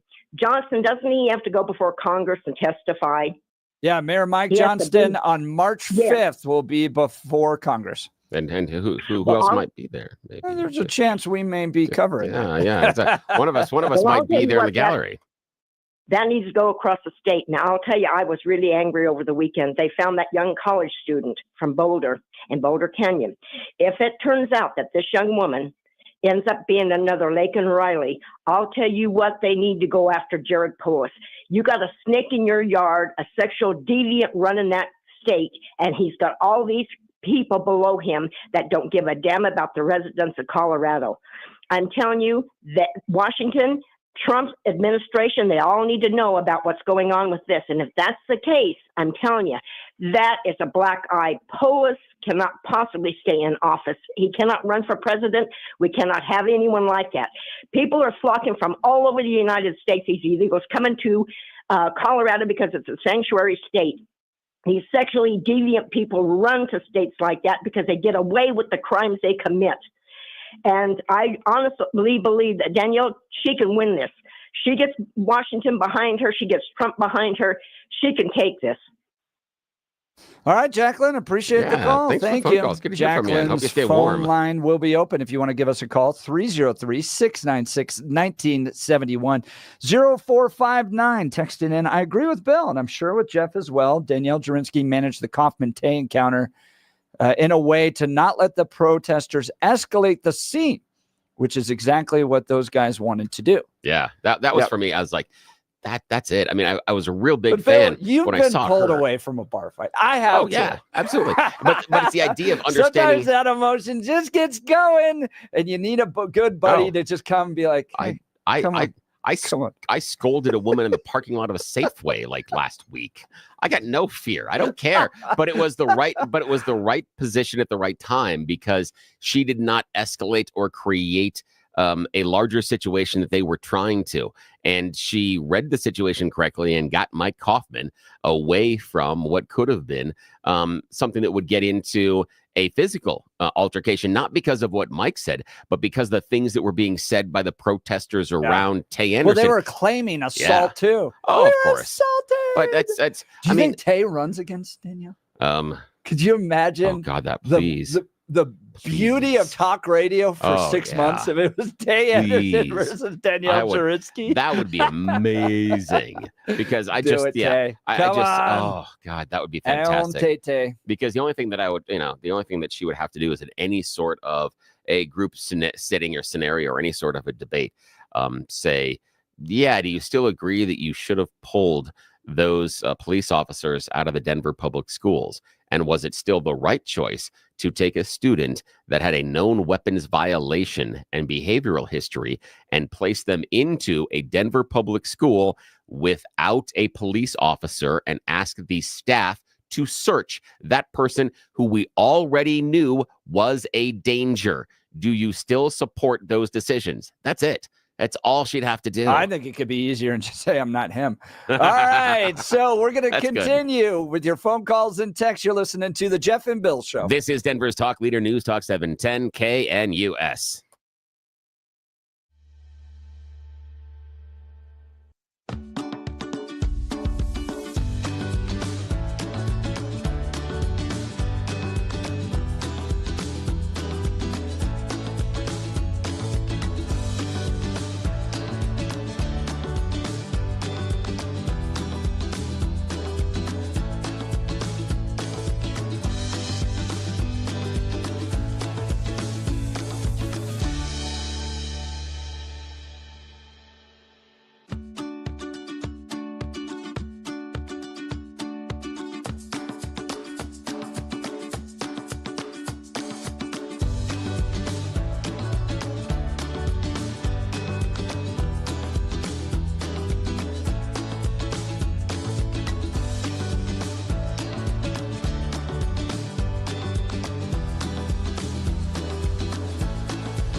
Welcome back to the Jeff and Bill Show. Breaking news on the show. You heard it first. Danielle Jurinsky, Councilwoman at large in the city of Aurora, has now announced her reelection bid.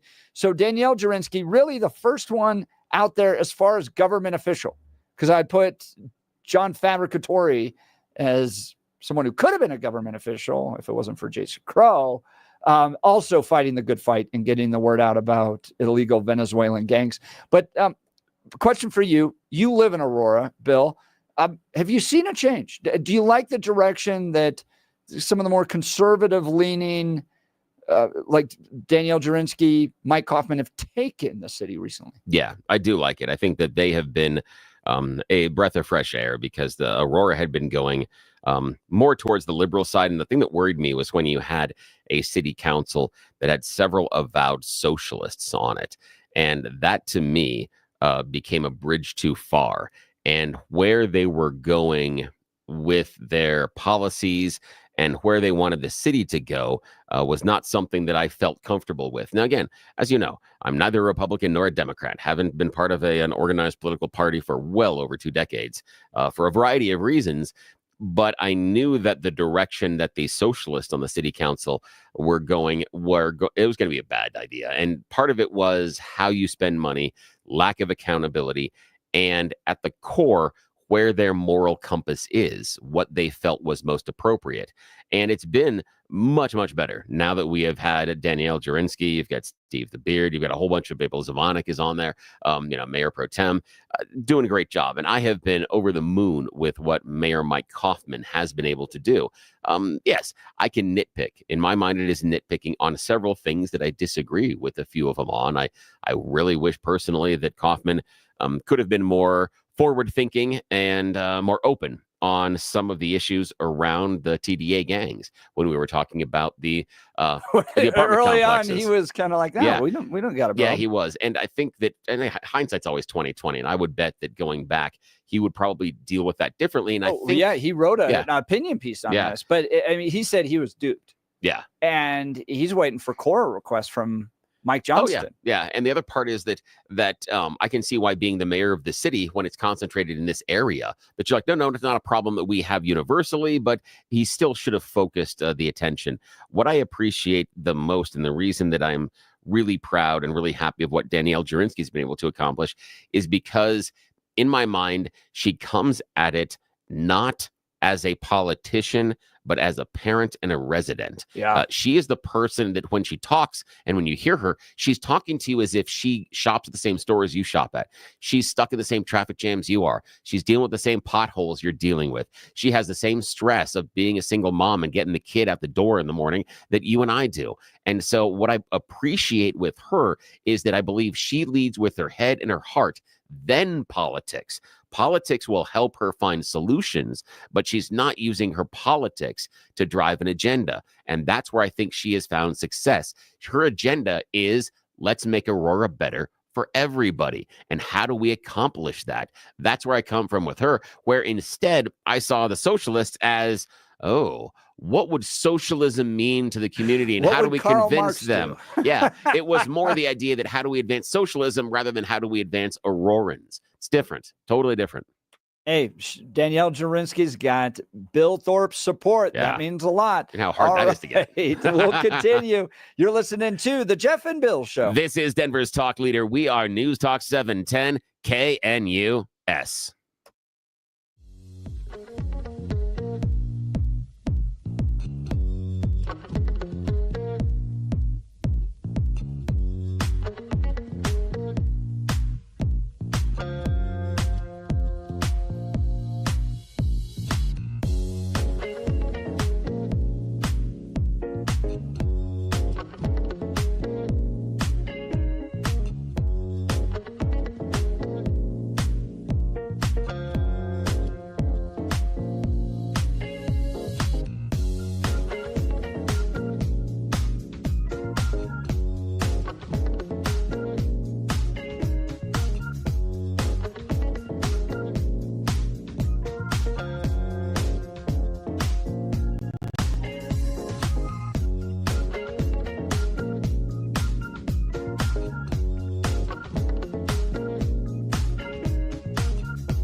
It is 8 a.m. in the Mile High City on this Tuesday, February 18th, 2025. Good morning, Denver, Colorado. You've tuned into the Jeff and Bill Show, News Talk 710 KNUS. I'm your co-host, Jeff Hunt, along with Bill Thorpe, bringing you the freshest insights and hottest takes from the right, left, and center. Congratulations. You just woke up in the greatest country in history. Donald Trump's your president. Let's get after it. We got a whole hour planned for you of engaging conversations, critical analysis, but most importantly, your phone calls and texts, because this is where Denver's voice is heard loud and clear. So grab a cup of coffee, Denver, pick up that phone, give us a call, and let's dive into the issues that matter most to you right here, right now. This is a big one. Guys, we're going to make some news in this next hour. You're not going to want to miss it. We are joined live in studio by Dan Snowberger, the Elizabeth School District Superintendent, who is in a David versus Goliath mammoth battle against the ACLU as to whether or not a local school board and school district can choose which books kids can read in their library.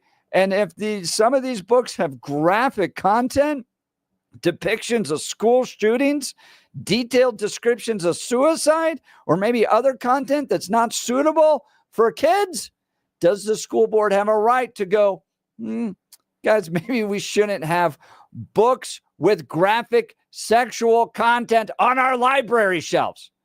Well, the ACLU is like, you're going to put those in your library, you're going to make your kids read it. This is just crazy that this is even a lawsuit right now. Okay, so we're going to talk with Dan Snowberger, the Elizabeth School District Superintendent, coming up after news with Blake Olson. Here's Blake. Blake Olson. Blake Olson, news and comment.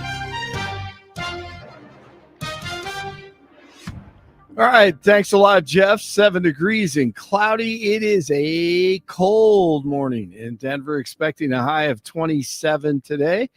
The 7-10 5-day forecast is coming up. Our top story. I'm telling you guys and your listeners first, because my email blast isn't even going out until 7:30. So you guys are hearing it first.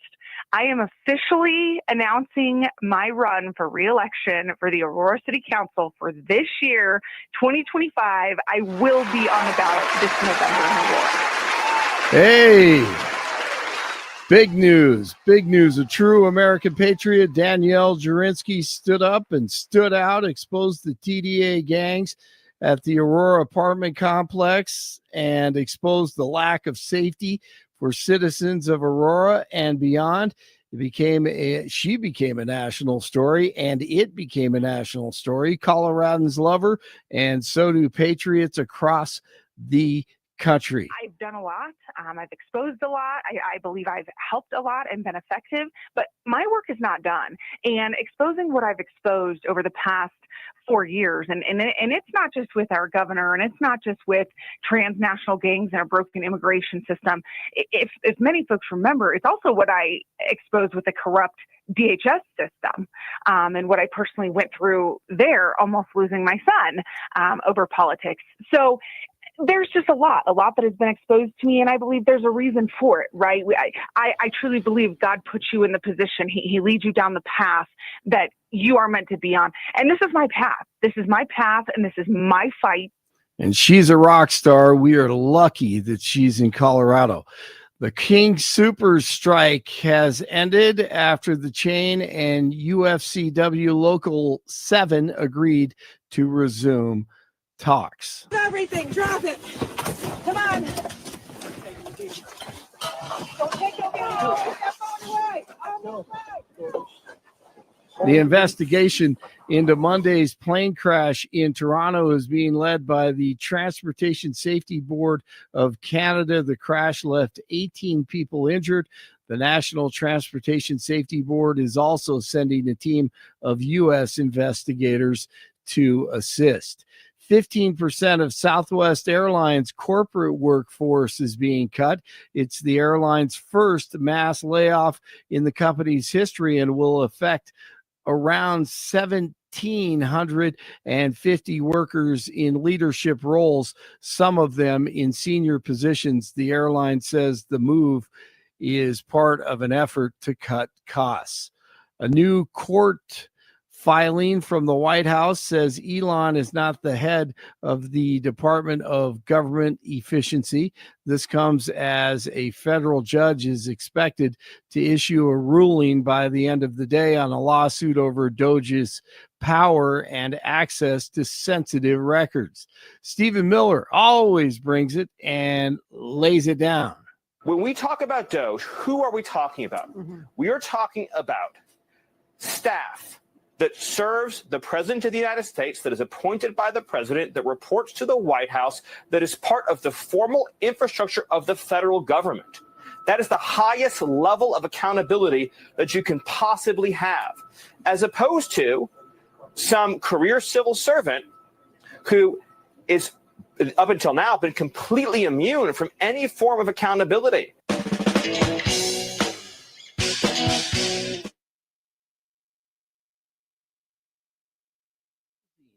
Trillions of dollars of corruption, including on the right, Tom Cotton and Lindsey Graham with the Republican Institute. Speaking of Graham, this warmonger wants the endless wars to continue and trying to rope DJT in America into another one. He doesn't care about Israel or victims in the Middle East. He just wants to keep the machine rolling. Trump administration is going to have to make a decision here very soon about the Iran nuclear program. There are two paths to take. A military path where we help Israel deliver a decisive blow against Iran's nuclear infrastructure. I prefer that path. The second path is to negotiate with Iran to try to get them to abandon their nuclear ambitions. If that path is chosen, it needs to be limited in time. We should put it on the clock, and we should define what success looks like. I bet you do prefer that path there, of war, Lindsay. What you been investing in? Let me know so I can get with the program.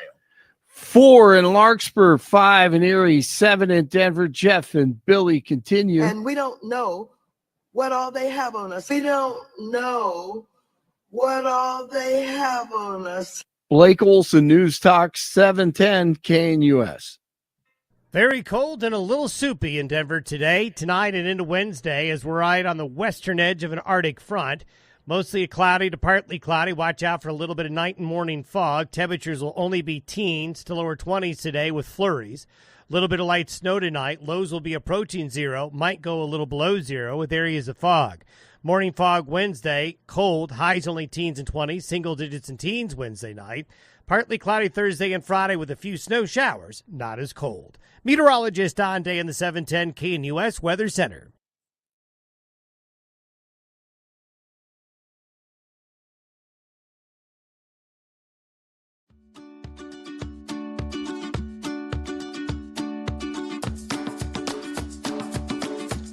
Welcome back to the Jeff and Bill Show. Look, do you know a high school student who has a passion for engaging in cultural and political issues? The knowledge and skills needed to impact the world through civic engagement is an ever-increasing need in today's society.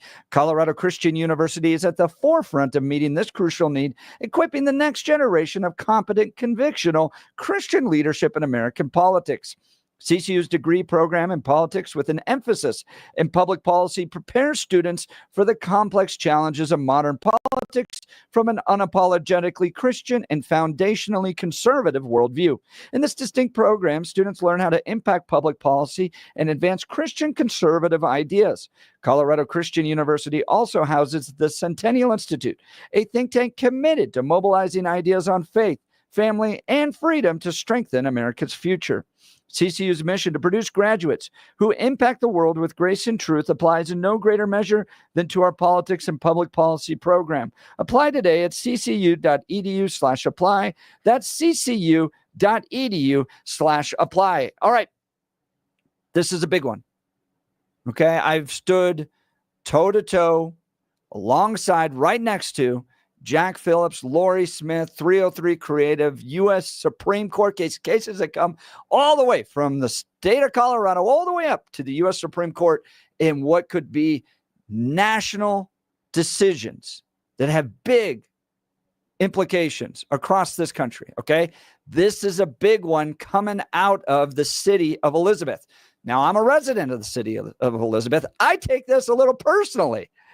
And joining me live in studio, you can see him on YouTube, X, Facebook, Rumble, is Dan Snowberger. He's the Elizabeth School District Superintendent.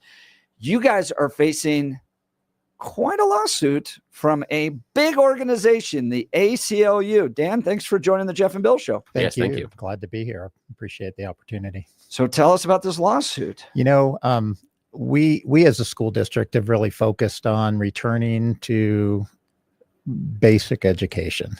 School districts, this is my 39th year in public education. School districts have assumed so much responsibility and taken that from parents. And I think the reality is public education is not doing very good with anything because I think we're overworked. We've got too much on our plates. And our district and our board is really focused on returning to basic education, ensuring the kids can read, write, do math, learn history, learn civics, and learn science, and let parents control the upbringing of their children. And parental rights is so important in our nation today. Parents need to have that support to raise their children, and it is their job. They're the first primary educators of their children. And we have worked so hard as a district to re-empower parents. And that's kind of what took us to this point here with this lawsuit that we're talking about today is we recognized from parents that there was concern about what materials their children might access within our schools, whether it's our curriculum or our libraries or our classroom libraries, and how important it is that we empower parents and that we inform parents of what exists in our schools. And so here we are today facing a mammoth organization like the ACLU and little old Elizabeth School District, but it's a principle of the matter that we must empower parents. We formed a curriculum review committee that involves community members, parents, staff, administrators to look at our curriculum. We adopted a great science program last year that had unanimous support from all of those parties. And we began reviewing our library content. And that's where we came upon some books that really were not appropriate to have in our libraries because of obscene content, because of content that just really didn't belong in the hands of children unless parents chose to put it there. And so that's really been the root of this whole conversation. Okay, so you're getting parents involved. You're looking at curriculum. You decide on a curriculum. It's unanimously supported. Great. Okay. Yeah. And look, I've heard this from across the country that there were concerns about library material. So it's not just Elizabeth. This is happening in school, basically every school district across the country. So parents are raising some concerns. I'm sure you're getting some emails. You decide to do what with those concerns? You know, we began reviewing our library catalogs, and all of our library catalogs are available for parents to review online. So we did that last year, and that's actually what led to some of this, is parents looking at books and saying, hey, do you know you have this book in your library? So our curriculum review committee had a subcommittee that began looking at our books, looking at books that had been on concern lists, national concern lists, and began saying, okay, do we have those books, and are they a concern in our community?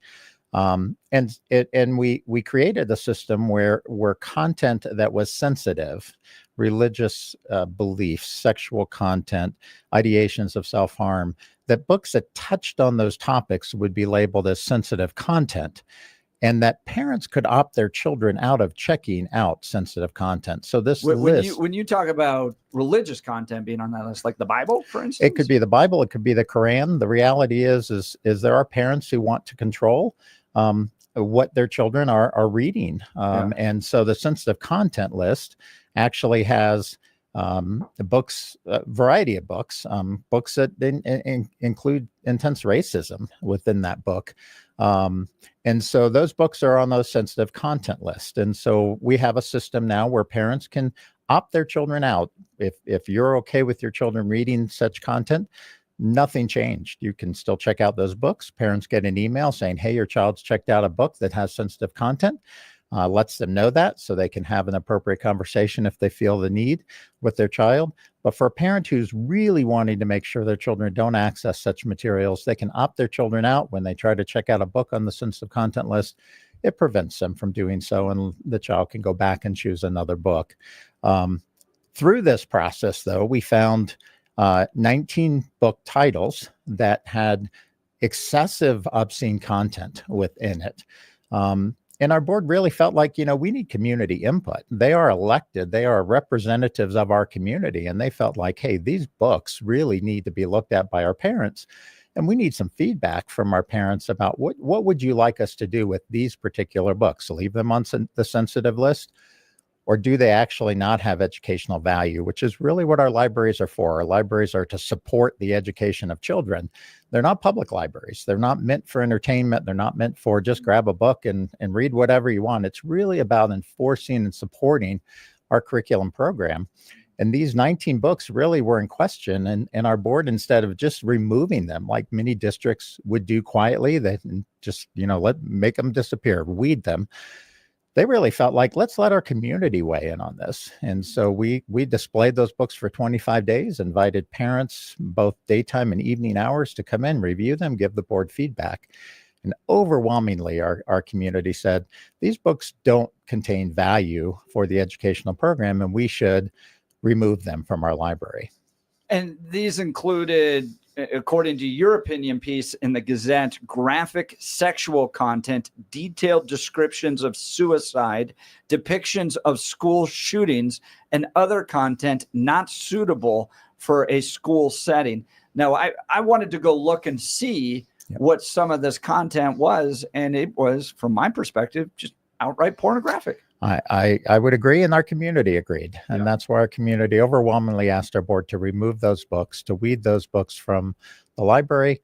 Those books are fully available to children on Amazon, at the public library, through Walmart, through Barnes and Noble.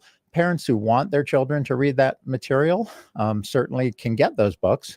And frankly, they can even be brought to school to read during quiet time, but not books that we feel like we should make available to children because they lack educational value.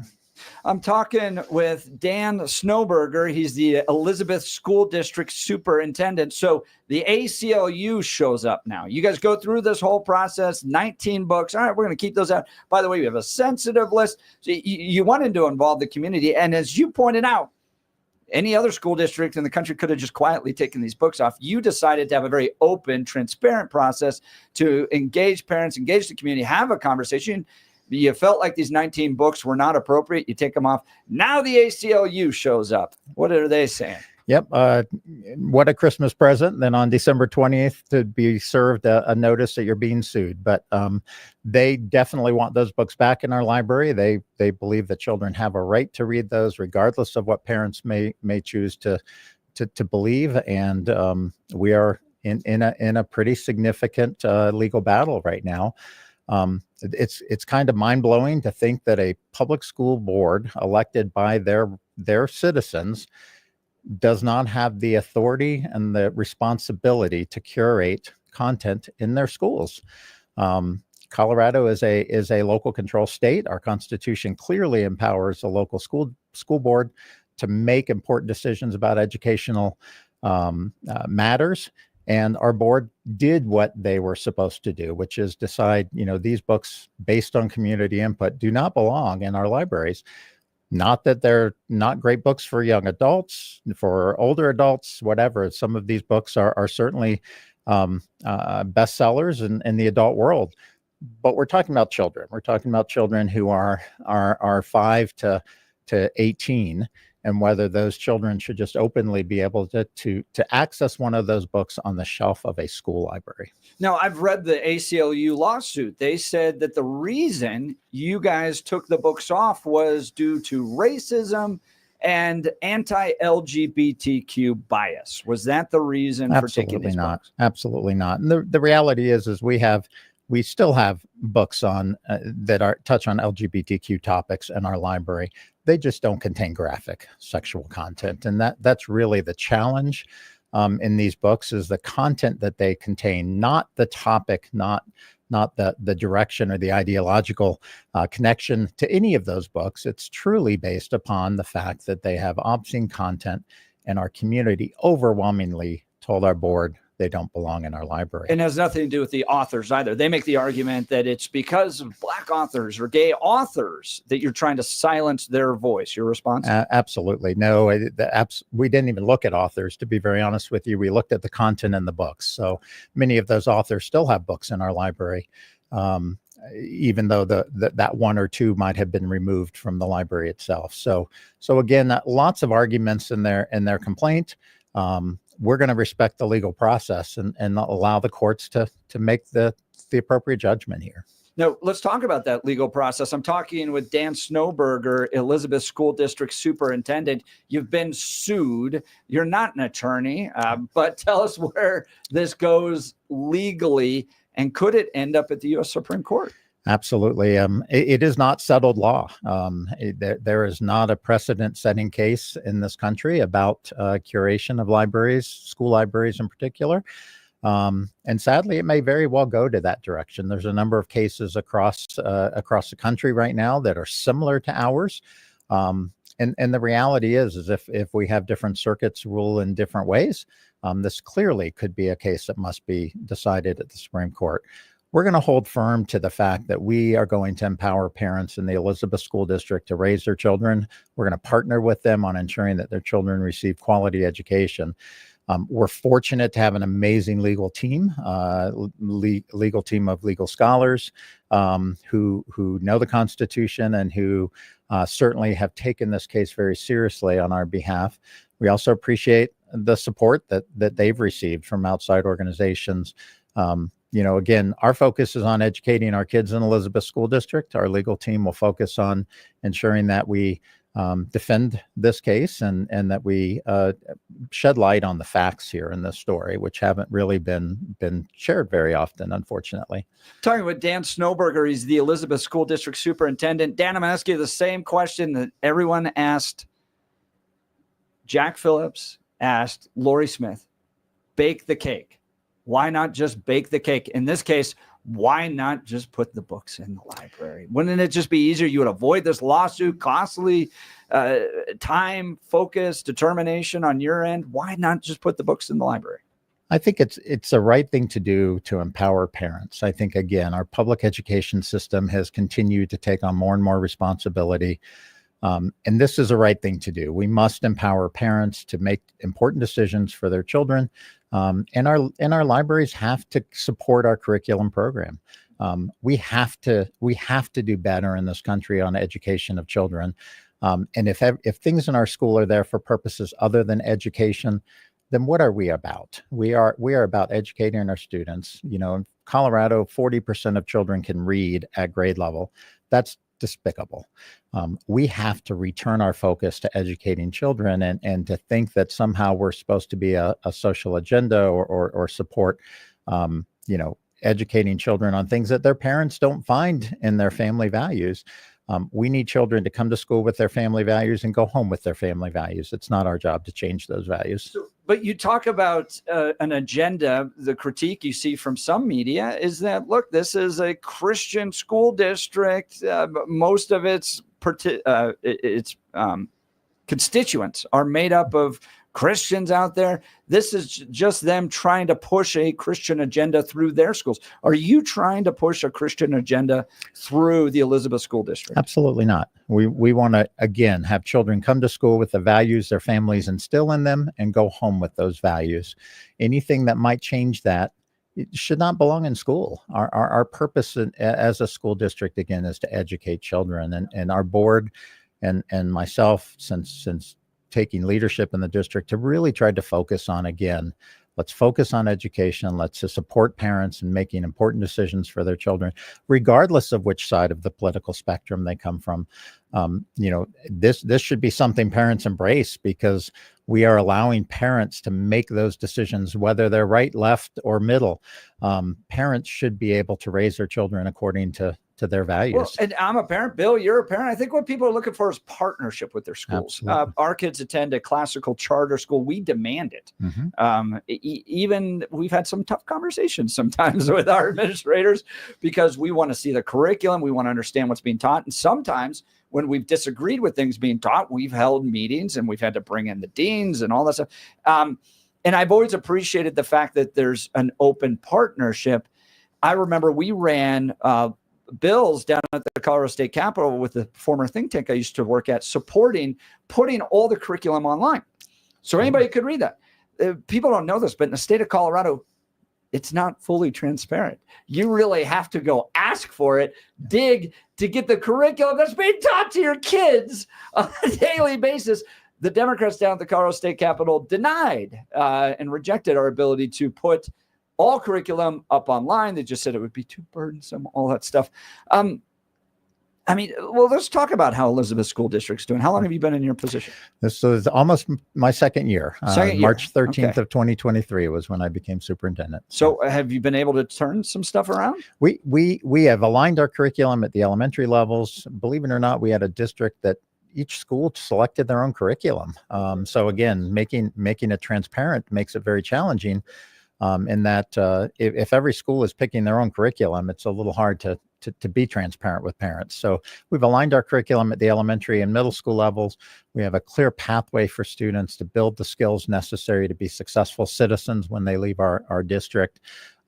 We're on the path. We have a lot of work to do, Jeff. We really are working hard to again, partner with our community, partner with our parents to make sure that our district is the best it can be. And, we're outperforming the state. 45% of our kids can read. Woohoo. That's still not acceptable in our opinion. We have to do better. We have to prepare the next future of citizens in our country. And it's important that they can read, write, do math, know our history, know civics, and know science. That's our focus.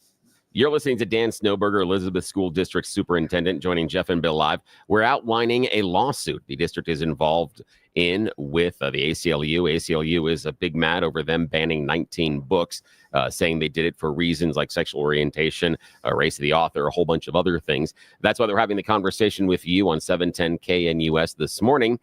Now, I've got a couple of questions. And again, if you feel like this crests into some of the stuff that may be involved in the lawsuit, please feel free to demur and say, no, we don't want to discuss that at this point in time, because as Jeff will probably told you, I'm the problem child in the Salem radio family.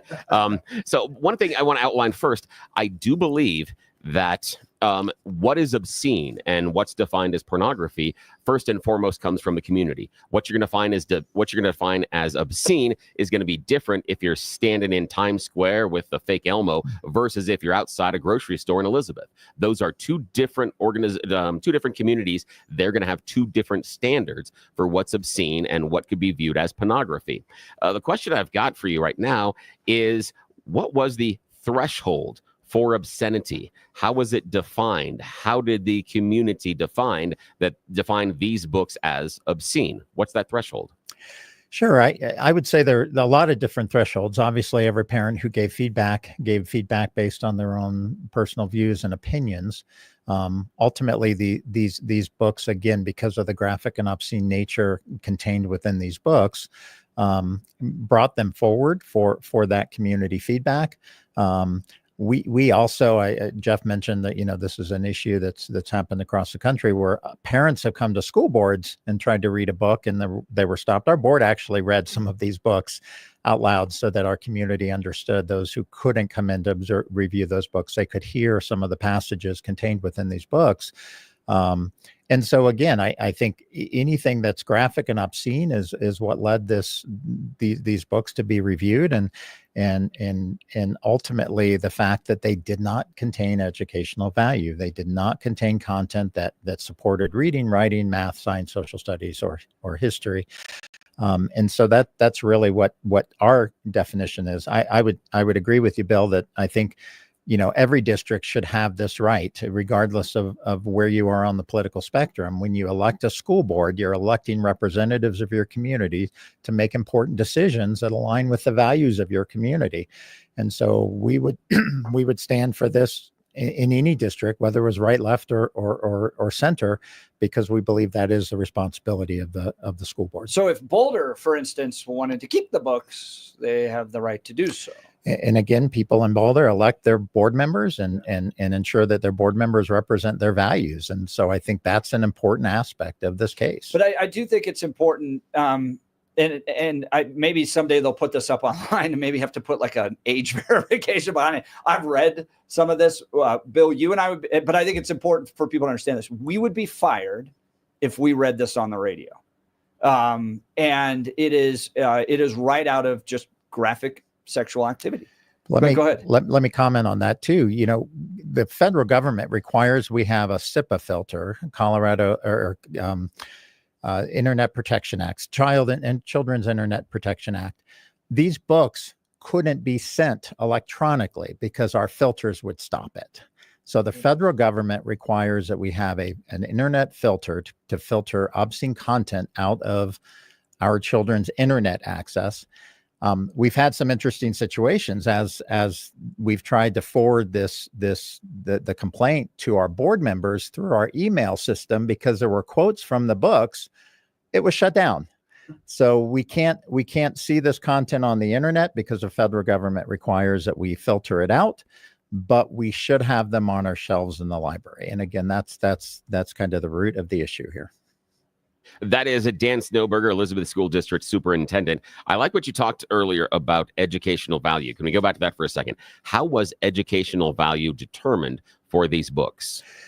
You know, again, we look at the standards in the state of Colorado. We look at the content within these books. Does it, in fact, have a value in supporting the learning of students and the content and the standards that were outlined to teach our children? That's where the lack of educational value exists, because they do not have content that contributes to the educational aspects of our program, and therefore, why should they even be in our schools? What are those educational aspects that we're using to determine whether or not something has educational value? I think, again, you look at the Colorado standards and you look at what our community, what our board has emphasized within our curriculum. Again, we are not teaching graphic sexual content in our schools. That's not our job. And so therefore, books that contain such, why should they exist in our library? Okay, now that is fair. And I'm going to go back to an example that Jeff gave just a minute ago. That's Dan Snowberger. We're talking to Elizabeth School District Superintendent. The reason he's on the show with Jeff and Bill live right now is because the ACLU has filed a lawsuit against the school district because of 19 books that were removed from school libraries, not from public libraries, but from school libraries. This is both the ones that are accessed by all the kids in the main portion of the school, but also sometimes classroom libraries as well. These books were pulled from them. The ACLU is upset about it, and Dan is giving us why those were pulled. So now we're going to go back to an example, if we could, that Jeff gave earlier of the Bible. Does the Bible have educational value? And if so, what is it? Yeah, the Bible has educational value, historical value. And again, that the Bible remains in our libraries, as does the Quran, as does the Book of Mormon. Those books are on the sensitive list. So parents who would rather their children not access educational content for religion at school, they can opt themselves out of those books. For other children whose parents are fine with them exploring different religions and different theologies, certainly can access those books in our library. So we certainly feel like those books have educational value. That's why they weren't removed. They weren't one of the 19 books that were removed. Those books still remain on our shelves in the library, so that children can access them. Again, historical nature. We do teach religions. We do educate our children about the different religions of the world. That's part of our standards and part of what we do educate.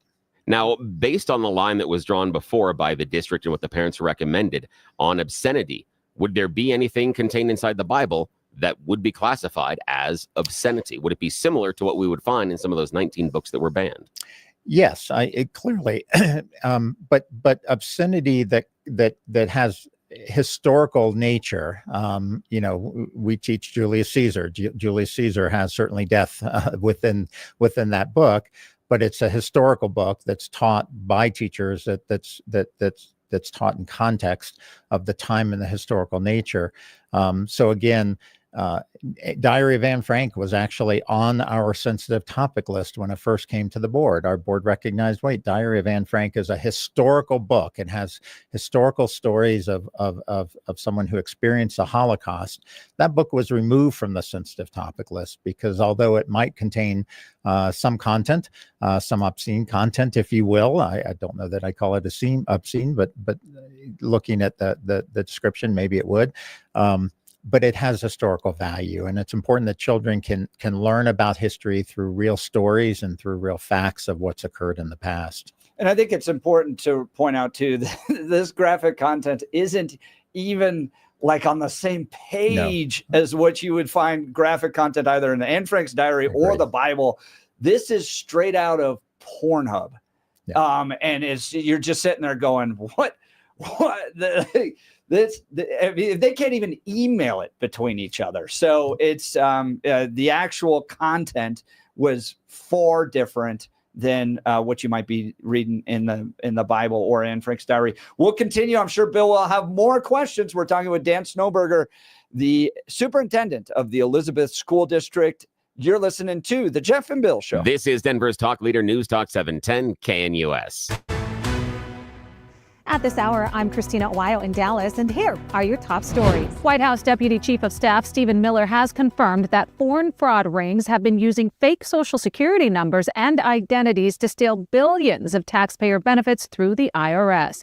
This is why he says Elon Musk and Doge will be digging into the records of each of the federal agencies to find out exactly how much these migrants have been stealing from the American people.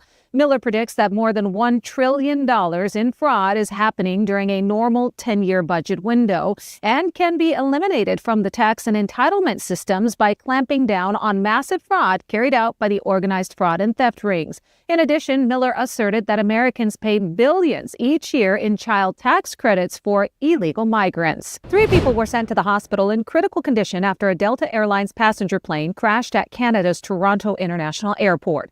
The plane was arriving from Minneapolis. Video shows the plane lying upside down at the airport. All 80 people on board were evacuated, and at least 3 people were taken to local hospitals in critical condition.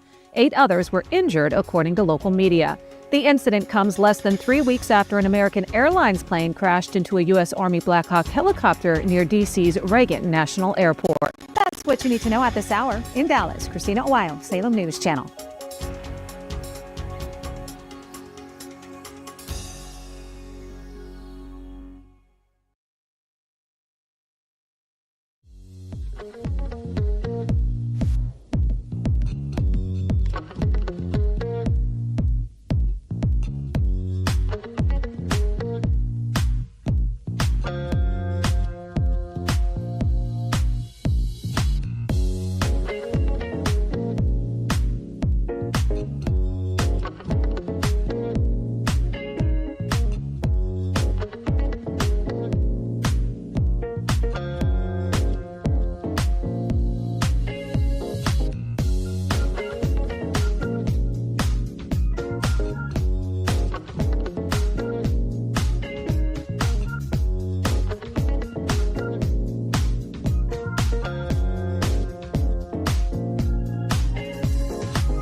Welcome back to the Jeff and Bill Show. Joining us live in studio, Dan Snowberger. He's the Elizabeth School District Superintendent. We're having a great conversation between Bill and I on the nature of censorship, book banning, parents' rights. Oh, my goodness, trying to figure this all out. Here's what's happened.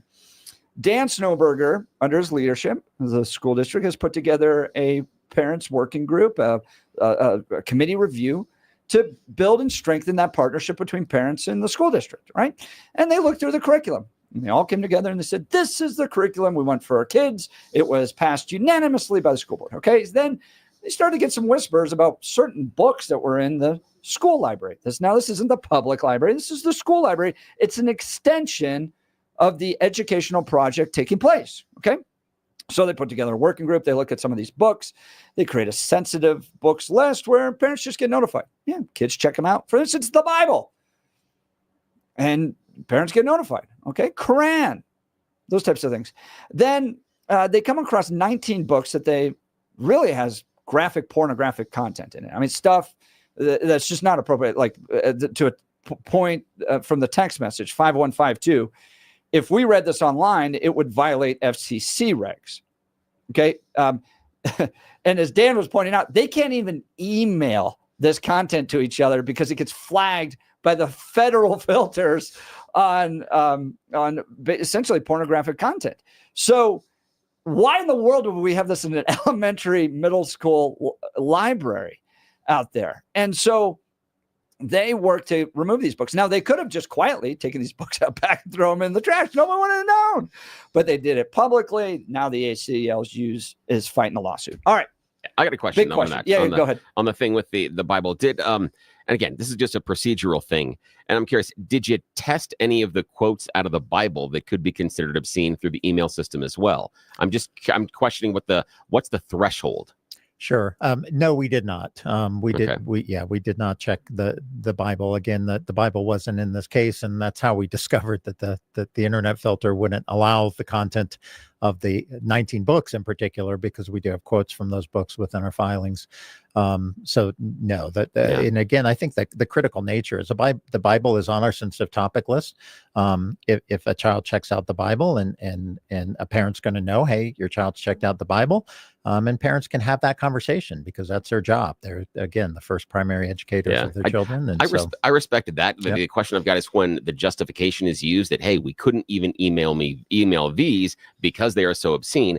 It begs me to ask the question, what else that has been approved also wouldn't make it through the filter? Only because then I wouldn't necessarily use that filter as, oh my gosh, these books are so obscene, this couldn't happen, especially if some other books that wouldn't make it through the filter are still on the shelves. That's the only place that I'm going with that one, is I want to make sure that if we're looking at the filter being an identifier of what could be obscene or pornographic, then it needs to necessarily be universal. It can't flag some of those I don't think books it's that are the still inside. identifier. I think it's just but it was part of the justification. It shows part of the reason why this may be a problem. But I think if the reasoning is strong. But they're not running every book. I know that. But the issue for me is that just a sample of ones that might be on that sensitive list, because for me, that would verify the justification of these things can't get through our email filter. So obviously some of the decisions we're making are fine. That if some of those sensitive books also didn't make it through the email filter, then I've got, it would require someone that's an assistant spending a couple of hours in an afternoon trying to do it. Sending it all through. But I mean, the point being, it's not this, it's also, I mean, it's just, this is part of the formula. The other part of the formula is educational relevance.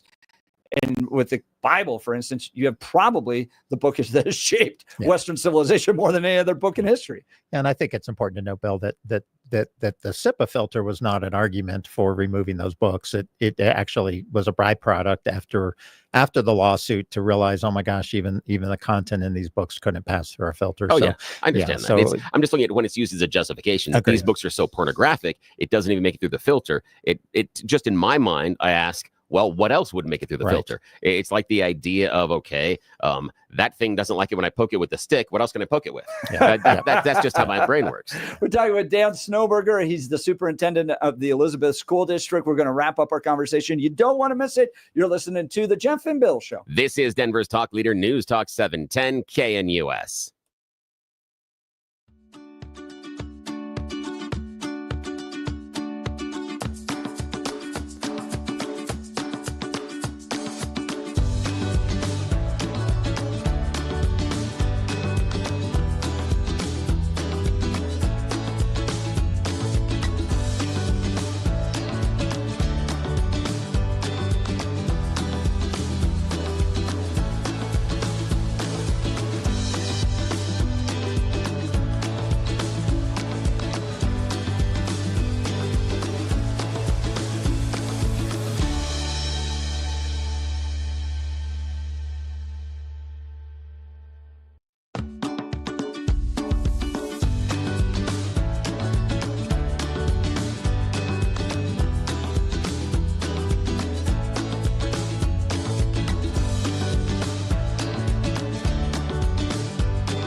Welcome back to the Jeff and Bill Show. We're wrapping our conversation with Dan Snowberger. He's the Elizabeth School District Superintendent. Dan, you're facing a big lawsuit. ACLU, they're claiming you're going after books in school libraries based upon their agenda, LGBTQ, or the race of the author.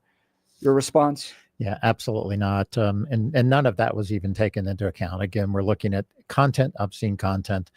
And, you know, many people have used the word ban, and I think it's important to note these books aren't banned. These books are available in our public library. They're available through Amazon. You can get it tomorrow delivered to your front doorstep if that's the book that you want. You could bring it to school. You could bring it to school and read wanted it quietly. Exactly. So none of these books have been determined illegal in our schools.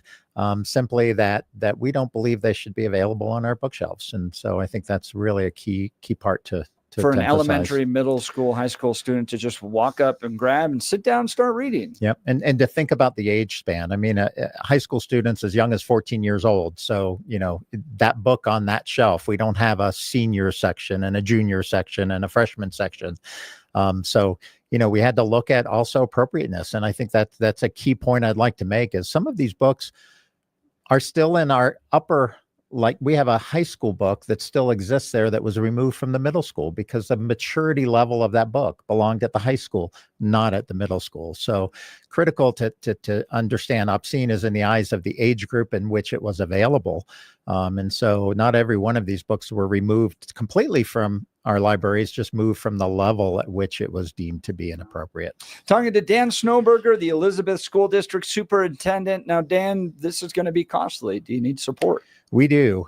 You know, we've had a lot of support. We've got great legal team, legal scholars that are working on our behalf. But it is something that we're very committed to making sure it doesn't impact our classrooms. We've got 2,600 kids in the Elizabeth School District who deserve a quality education, and this can't impact that. And so we definitely are looking for people who are willing to support us. We have a link on our website, elizabethschooldistrict.org.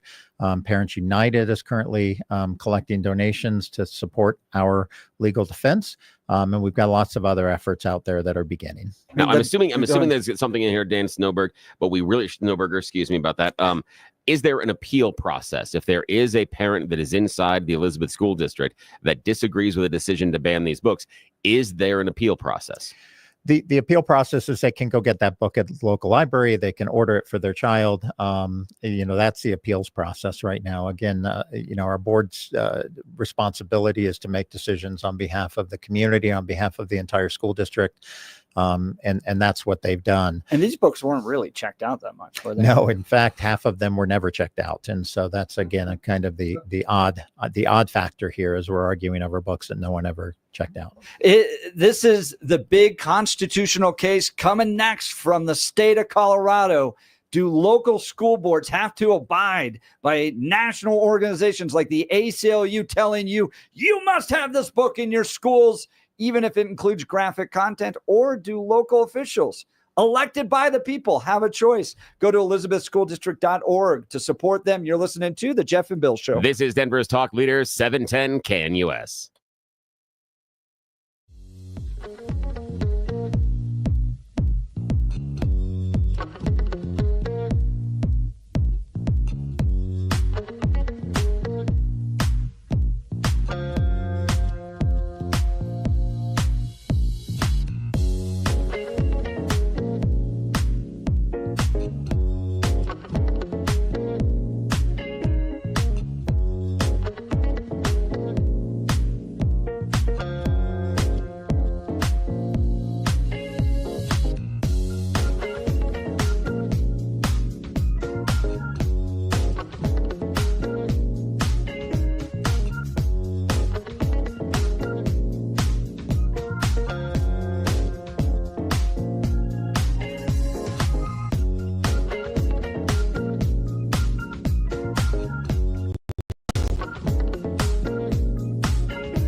9 a.m. in the Mile High City on this Tuesday, February 18th, 2025. Good morning, Denver, Colorado. You've tuned in to the Jeff and Bill Show, News Talk 710 KNUS. I'm your co-host, Jeff Hunt, along with Bill Thorpe, bringing you the freshest insights and hottest takes from the right, left, and center.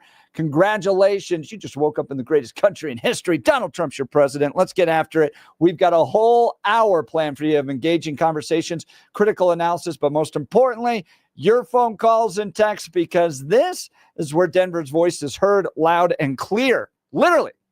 I mean, what a day.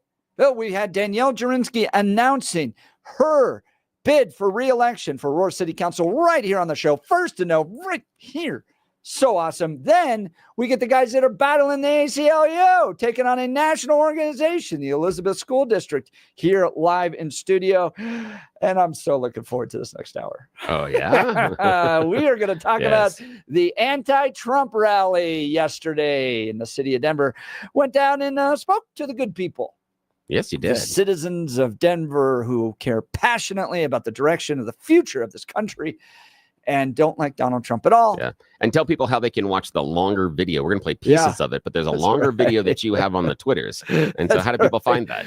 So if you go to x.com/Jeff Hunt, I have a 12-minute montage of all my conversations, including the lovely pink-haired lipstick lady. Somebody was pointing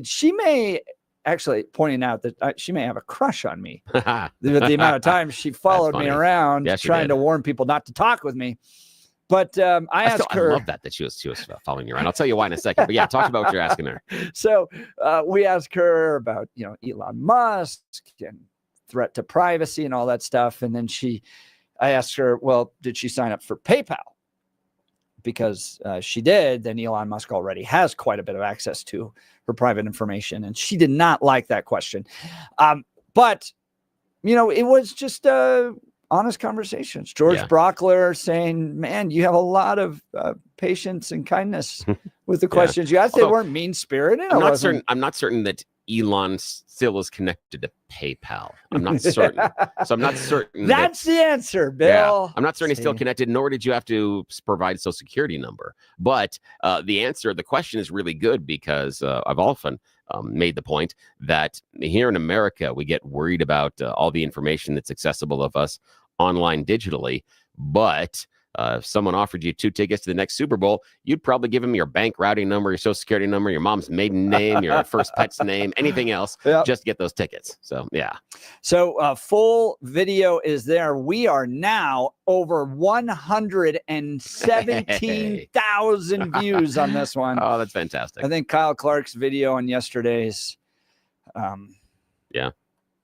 March was at 30,000. Oh, cue the sad trombone. It's 30,000. We are 3 times bigger than next. And I'd like to point this out. Yes, please do. I got to look this up, though. Yeah, okay. Okay. Do we know where Mark Salinger went to journalism school? No. Let's see if we can find this out here. Yeah. I know Kyle Clark went to journalism school. Yeah. Yeah, and I think studied it's Syracuse. There. I think it's where he went, I think. University of Southern California, Mark Salinger, USC, broadcast and digital journalism. All right, cool. I'd just like to point out, Channel 9 has $1 million budget, easily. They have the most highly educated journalists asking questions, and their video got 30,000 views. Jeff Hunt, with his philosophy degree, and a cell phone camera, has 115,000, baby. Nicely done. That is fantastic. Look at the return on investment at 710 KNUS. That is wonderful. This is fantastic. This is fun. It's fun to be the little guy. It's fun to be the little dog in the fight. It's fantastic. And every once in a while, we pull in more viewers than the big guys. Oh, it's wonderful. And possibly because you were down there having conversations versus Channel 9 was down there to tell a story. Yes, and it was that's exactly right. Particular story they wanted to tell. So Bill, you were out there telling their story. Instead. You hit the nail on the head. It was a softball story of people that gathered together to show their opposition to Donald Trump. Yes. Whereas I actually asked people what they thought and believed. Yeah, and why. And it turned out to be quite more entertaining. I haven't seen Channel 9's video, but again, it's going to be Bart's people. It's all it's going to be. Exactly. It's just Bill, Bart's people. you called it. I watched it. Yeah, It was I'm sure. it was the camera down on the ground with people walking by, and they talked to a grand total of yes. How many? 2 people. 2? One was a veteran, and then the other person I think worked for the federal government. And surprisingly, no curse words. Where my interviews were filled with them. Yes, they were. I had to Probably delete why, a couple. probably why people this liked it morning. more. So, your conversations were fantastic because you just kept asking the question and that, and pressing a lot of stuff that we do here on the air and just seeing if they've thought more than like 2 sentences into what their sign says. The woman that you played earlier about No Kings, it's obvious that she feels this way, but she hadn't thought about why she made the sign and what the reason was behind it. So it was illuminating. It was a wonderful conversations. And so everybody's got to go check out the Twitters because I refuse to call it X unless in the official capacity. Go check out Jeff's account. The 12-minute video is definitely worth a watch, regardless of the side you're on, because even if you disagree with Donald Trump, you should listen to what the people out there and the supporters in this protest are saying as far as where they're coming from. And in some cases, the lack of coming to a solid conclusion that sometimes this is more about feelings. But again, sometimes in the other protests that are supporting Donald Trump, sometimes it's more about feelings as well. Well, that's okay. that happens to just about everybody. Okay. Because, Absolutely. and I want to point out too, Bill, you asked great questions of Dan Snowberger of the Elizabeth School District here.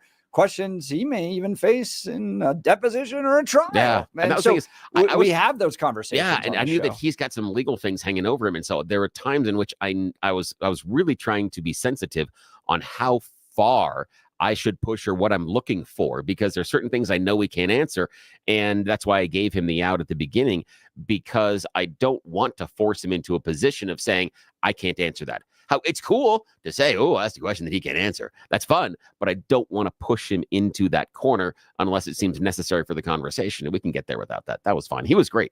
I really enjoyed the conversation with him. It was fantastic. Iggy's saying, if you get more views than Kyle, do you have to wear a clown sport jacket? And then the Cure fan texting, do I take security? Normally, I haven't had to. I just go and have conversations with people. I'm not belligerent. I don't anger. I just go, tell me what your sign says. Yeah. Okay. So what's your justification for what you wrote on your sign? Yeah. And that's where the conversation falls apart. You never go into this adversarial. You go in there being curious. And that was the cool thing. We'll talk about the woman with the pink hair and the PayPal girl here in a little bit that followed you for a while. I love the fact that at first I thought you were just asking your questions, but no, found out that she was the one following you.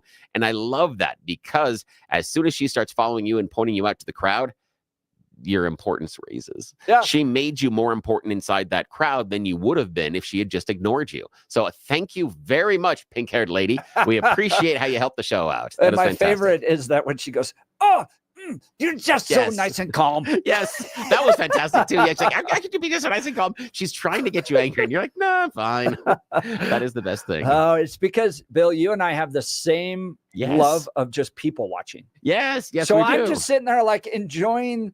And the more you dress up, the more the flair comes out, the more I want to talk to you because you're interesting. And I'm not there to win arguments and beat you into submission and shame you. I'm just having fun. Yeah. I'm just having fun. Exactly. So, it's just conversations. It's fun. Cheer fan may need to be my security moving forward. All right. Let's get to Blake Olson. Blake Olson. Blake Olson, news and comment.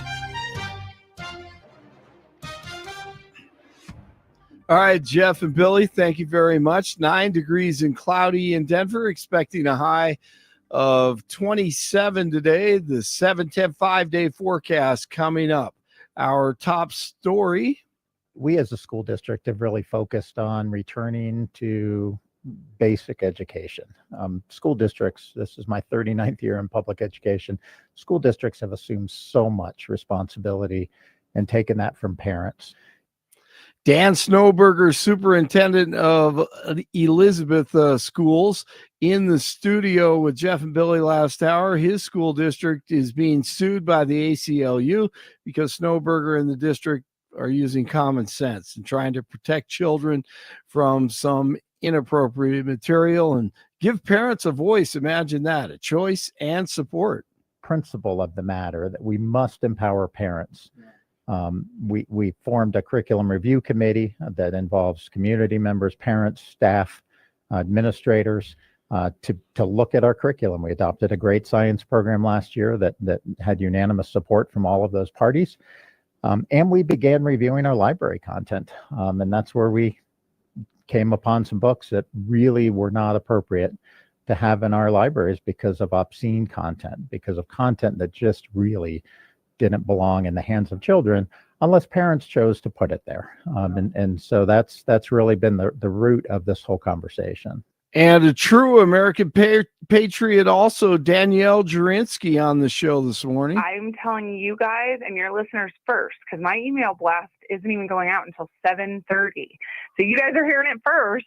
I am officially announcing my run for re-election for the Aurora City Council for this year, 2025. I will be on the ballot this November in Aurora.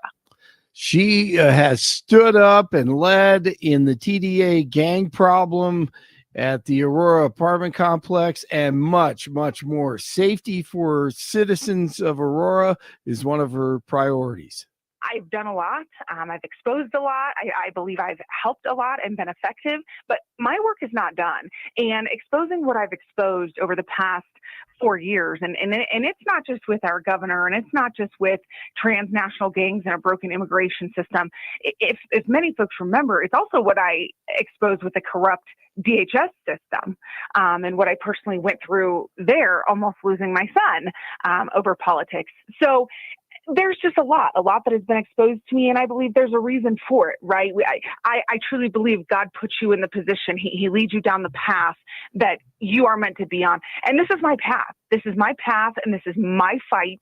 So fortunate that she is in Colorado. The King Soopers strike has ended after the chain and UFCW Local 7 agreed to resume negotiations. Nearly 20 people are injured after that Delta flight crashed and flipped upside down at a Canadian airport on Monday. Everything, drop it. Come on. Don't take your phone away. No. Holy. I took out the F-bomb there, said it about 4 times, and I totally get it. It landed in snowy conditions at Toronto Pearson Airport. The airline says the flight was carrying 80 people total, with 18 taken to hospitals. A federal judge is expected to issue a ruling today on a lawsuit over Elon's Department of Government Efficiency. 14 states are asking for a temporary restraining order that would block Doge from firing employees and gaining access to sensitive records. Doge is exposing corrupt judges and politicians on the left and a few on the right, including Tom Cotton and Lindsey Graham, and the Republican Institute inherited by John McCain. Most of the money went into the pockets of these two bozos. Roger Stone, who was a victim of the deep state weaponized lawfare, has an opinion on it. And it is a very serious conflict of interest for the senators involved. I had no idea, knowing all about the Republican Institute, I always assumed the money was raised privately. I mean, there's a lot of globalist money out there, but now we find out that it's our tax dollars that have been financing this, just as our tax dollars finance the Russian collusion hoax, the 2 phony Ukrainian impeachments, the theft of the 2020 election, the January 6th hoax. I mean, the chickens are really coming home to roost. Yes, they are. Protesters in Colorado are criticizing federal job cuts and the actions by the Trump administration. Several former federal workers were just laid off.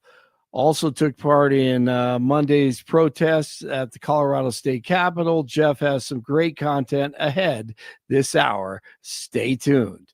The death toll continues to rise after storms hit the central and eastern parts of the country. At least 12 people are dead in Kentucky, where most were killed by floods. 2 alleged members of the cult-like Zizian group have been arrested in Maryland. Maryland State Police troopers took 34-year-old Jack Lazota and 32-year-old Michelle Zyko into custody on Sunday afternoon. The Zizian group is linked to the January killing of Border Patrol officer David Malland in Vermont. It's 6 degrees in Highlands Ranch, 7 in Wheat Ridge, and 9 in Denver. Just a cold one. Bundle up. Jeff and Billy continue. What are the donuts that we are choosing? So, Jeff, you get first crack. Yes. Blake Olson, News Talk 710 KNUS. Donuts. Very cold and a little soupy in Denver today, tonight, and into Wednesday as we're right on the western edge of an Arctic front. Mostly cloudy to partly cloudy. Watch out for a little bit of night and morning fog. Temperatures will only be teens to lower 20s today with flurries. A little bit of light snow tonight. Lows will be approaching zero. Might go a little below zero with areas of fog. Morning fog Wednesday. Cold. Highs only teens and 20s. Single digits and teens Wednesday night. Partly cloudy Thursday and Friday with a few snow showers. Not as cold. Meteorologist Don Day in the 710 KNUS Weather Center.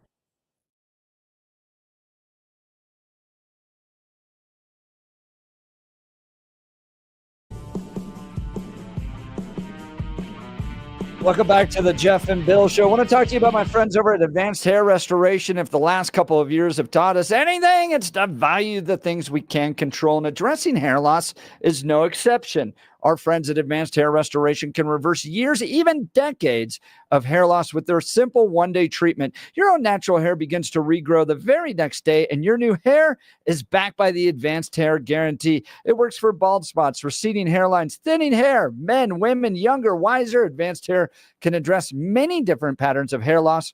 Advanced Hair's top-rated physicians like Dr. Tanya Pauls have changed tens of thousands of people's lives, and now it's your turn. I've had guys in my life get their hair done. Lots of the guys in my life have gotten their hair done, and it really did change a lot for them. It brought back energy, a youthfulness that affected just about every aspect of their life, their business relationships, romantic relationships, everything. So schedule your free consultation by calling 720-459-HAIR. And to celebrate the new year, get special financing, 250 free hair grafts, and $250 off. Value the things you can control. Start regrowing your own natural hair today. That's 720-459-HAIR, or become inspired with the before and after pictures at advancedhair.com. That's advancedhair.com. All right, so another rally down at the Colorado State Capitol yesterday, and I go down, and last time, fine interaction with folks. This one got a little spicier. There was one guy that kept bumping into me, and I was wondering if he was like trying to start something. I just kind of would move away, and then he'd walk over and bump into me more. And I was like, oh, this is not getting good. So I decided to get out of there. But overall, the conversations were fine. I probably talked to 25, 30 different people down there. Some were well-educated and thoughtful on their approach. Others, I would say most fell into this category. Hi, I'm Jeff with 710 KNUS. Tell me what your sign says. No kings here. No Musk. No Trump. What has he done that makes you think he's a king? Everything he does is mostly his behavior. He's trying to take control. But nothing in particular? Not that I can think of at the moment. Donald Trump's a king. How's he a king? Everything? What specifically recently makes him a king? Can't think of it. That was about 80% of the conversations. Yeah, Where you go. Not her best moment. You're standing there with a statement. Can you help me understand the justification for your statement? Yeah. And the issue, and the easiest part there, and again, that for me is fairly low-hanging fruit, because the easiest thing, and I've seen this phrase online, I haven't used it on the show yet, but it can be fairly apropos. I know a lot of people are going to disagree with it, but the phrase was, Donald Trump is ruling like a king because he can't govern like a president. And the underlying message behind there is the executive orders are flying because he can't get Congress to do this, that this is why. And we've seen this, and he is not the only administration that has used executive orders in this manner. And that's what you would do. is, that you talk about it doing. What he's doing is he's saying through executive order that he is doing everything from changing laws to changing spending to making sure departments go away. And wait for it. This is the big one. Changing the Constitution. That would be the big one. That if I was going to have to stand next to her and say, making the argument for the king, it would be that he believes through executive order, he can change the Constitution. That is the action of a monarch. That's how you respond. And then you can have the conversation from there, agree or disagree. But again, she didn't get past the sign part of it. By the way, I was looking at executive orders because there's this very sweet lady who's going, no on executive orders. And I go, yes. And I run up to her and I'm like, I am with you. And she goes, he shouldn't be governing on executive orders. And I go, I agree with you entirely. Did you protest Joe Biden on his executive orders? She goes, no. Yeah. So Which then is great. And again, that was a perfect question to ask. Because her issue was no executive orders. So is it universal or is it just when the other party is doing it? Which is a great question. By the way, I went and looked up the total number of executive orders. Do you know who was like crazy, like way out there, not even close to anybody else on executive orders? Now, okay, this is what I want to know. Is it recent history? Is it near history? And by near history, I mean the era of Carter Reagan, or is it more towards, further back? It would be in the last 100 years was the number one, but it was not recent. That's of no help at all. Not helping. It was FDR. Oh, that would make sense. Not even close. It was like three times more than anybody else. Yeah. Was FDR. That would make sense because of what he was doing and how he was governing at the time. Yeah. That was that if I had to look at an example on the left of a presidency that could have gotten out of control and was really kind of bumping up against the guardrails, FDR would be a great example. That would make sense. That would make a heck of a lot of sense. So that was about 80% of the conversations. Then I'm going to save the teacher for a little bit later because that is the gut punch. That was interesting. The PayPal girl. Oh, yes. This is your walking friend who hung out with you for a while. Yes, she did. And it all started with a very innocent conversation as to why she's carrying an upside down flag. Tell me what you think is happening that leads the flag to be upside down. Well, our departments that run our country are being decimated. People are losing their jobs. Elon Musk has a band of marauders going in to steal all of our information. I love that line, by the way. And Trump band doesn't of care. marauders. What are you concerned he's going to do with that information? I don't know, doesn't matter what he's going to do. He shouldn't have it. He shouldn't know my social security number. I haven't given it to him. He's not. Did you ever sign up for PayPal? I'm not interested in talking to you. Okay. Okay. Do not talk to this person. He's not interested in your answers. Please point him out. He's Please. doing gotcha Please. questions Point at to our him. protest. Yes. Do not listen to this person. Point him out. Do not talk Thank to you. him. Thank you. Oh, That you're was such fantastic. a nice guy saying so calm. Do not talk to this person. Oh, is he a fascist? He's a fascist. He's interested only in doing gotchas with you. He's not interested in being here to protect our country. That's not I'm just asking questions. I'm asking about your beliefs. just asking questions. MAGA is a cult. MAGA is a cult. MAGA is a cult. MAGA is a cult. MAGA is a cult. MAGA is a cult. MAGA is a cult. It's kind of cult-like to chant. MAGA is a cult. Do you think it's cult-like to chant? She's doing her patriotic duty to shut down free press. Freedom of the press. Do you agree with freedom of the press? To ask questions? Challenge power? No? Okay. This is stupid. So Oh, what that you was don't good. see there at the end, if you go to x.com /Jeff Hunt, you can watch the whole video. So anywhere I would go, she would interrupt and go, don't talk to this guy, he's a fascist. And then she would hold the flag up in my face. And that's when I was asking her, do you support freedom of the press? Oh, that's great. Challenge power, Yeah. those types of things. And I just kept asking her, but she really did hang out with me for the last 15 minutes or so of the march as we walked back to the state capitol. And, we got to clip that audio and use it in the future where she's like, he's just asking questions. Yes, that is wonderful. That is great. I love that. So that was PayPal girl. Now, Bill. Yeah. She gets frustrated about her private information being accessible by Elon Musk. And my response is, well, did you sign up for PayPal? Your answer would have been? My answer would have been, it's different when Elon, that is running companies, is diving into the financial information disclosures of not only those corporations, but the individuals in which he's in competition with. Would Elon want to disclose all of his financial information personally and within the corporations he runs with his competitors? Because that's what he has access to now. If he is competing against someone that is running another electric car company or another automotive company, he now has access to all of their financial information. How is that not a competitive advantage for Elon?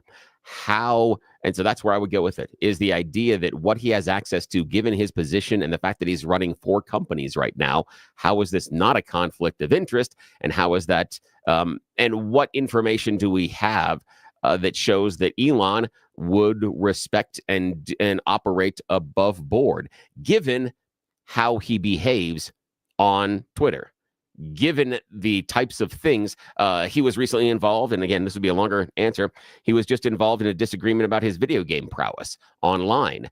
And when one of the popular streamers called him out, Elon was more than willing to share private conversations between the two of them with the public, because he felt he had, and I'm using air quotes, special inside information. And so he was using it to denigrate this opponent in the discussion. If Elon has access to this, why would he also not use it as a competitive advantage? Why would he not, in discussions with maybe getting a government contract, go, oh, look at this company. They over here, they have these financial problems. Did they even tell you about this? Or do you know they're also doing business with this company? He has all that information now. That's where that answer should have gone. But she was more, the flag thing. Yeah, I guess. And again, the flag upside down. She could have been much better with that too. This man is asking questions. Yes, asking questions. Jason in Denver, please turn off the crazy woman yelling. It's giving me a headache. But it was great. She elevated your stature inside of the crowd. That's the part that she didn't realize, that by pointing you out and saying, don't talk to you, that's exactly going to give you the idea that everybody else should talk to you, because you're the thorn. You're the person that is the unusual one. You're the person that is, you're the square peg in the round hole there. Yep. Yes, absolutely. Absolutely. It was, and I walked with him. We walked all the way down 15th Curtis to the convention center. Nice. And then all the way back up. So it was a good hour-long march on top of being out there for an hour. Oof, that's cold. 12 minutes of conversation with these folks, and the next one takes the cake. She is a teacher. She is proud of it, being a teacher. And the direction of our government-run school system is going to be fully explained by this next interview. You're not going to want to miss it. You're listening to The Jeff and Bill Show. This is Denver's talk leader, News Talk 710 KNUS. At this hour, I'm Christina Owayo in Dallas, and here are your top stories. In a matter of days, DOJ has cut more than $370 million in grants from the Department of Education being spent on diversity, equity, and inclusion. 70 DEI training grants within the department were cut, totaling $373 million.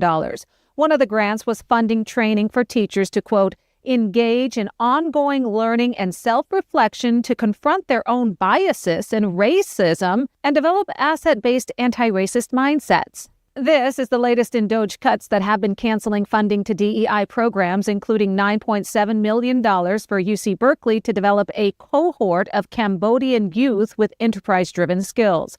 The cuts come days after DOJ terminated 89 Department of Education contracts totaling $881 million, including $100 million in DEI grants. The DOE ordered all state education departments to remove DEI policies within 14 days or risk losing federal funding. Transportation Secretary Sean Duffy confirming that a team of SpaceX engineers took a trip to the Air Traffic Control Command Center to get a first-hand look at the current system and see how they can overhaul it to make it safer and more efficient.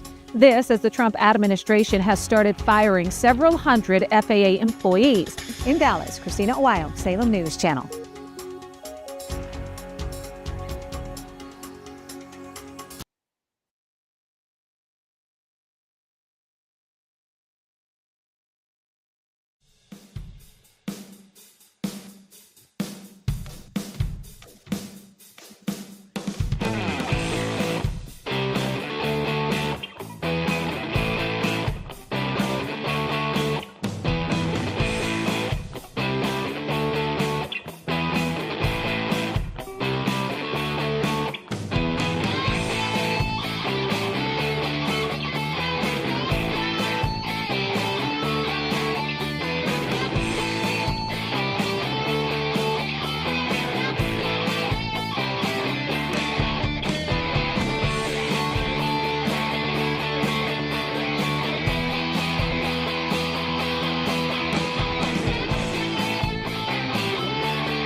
Welcome back to the Jeff and Bill Show downtown yesterday with the anti-Trump protesters.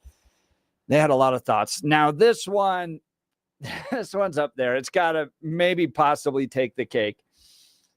This lady is dressed very committed to the rainbow flag.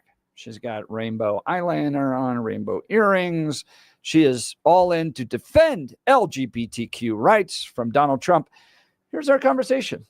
Hi, my name is Kirsten, and I'm marching for our democracy. Yeah. So what has Donald Trump done that threatens democracy, you think?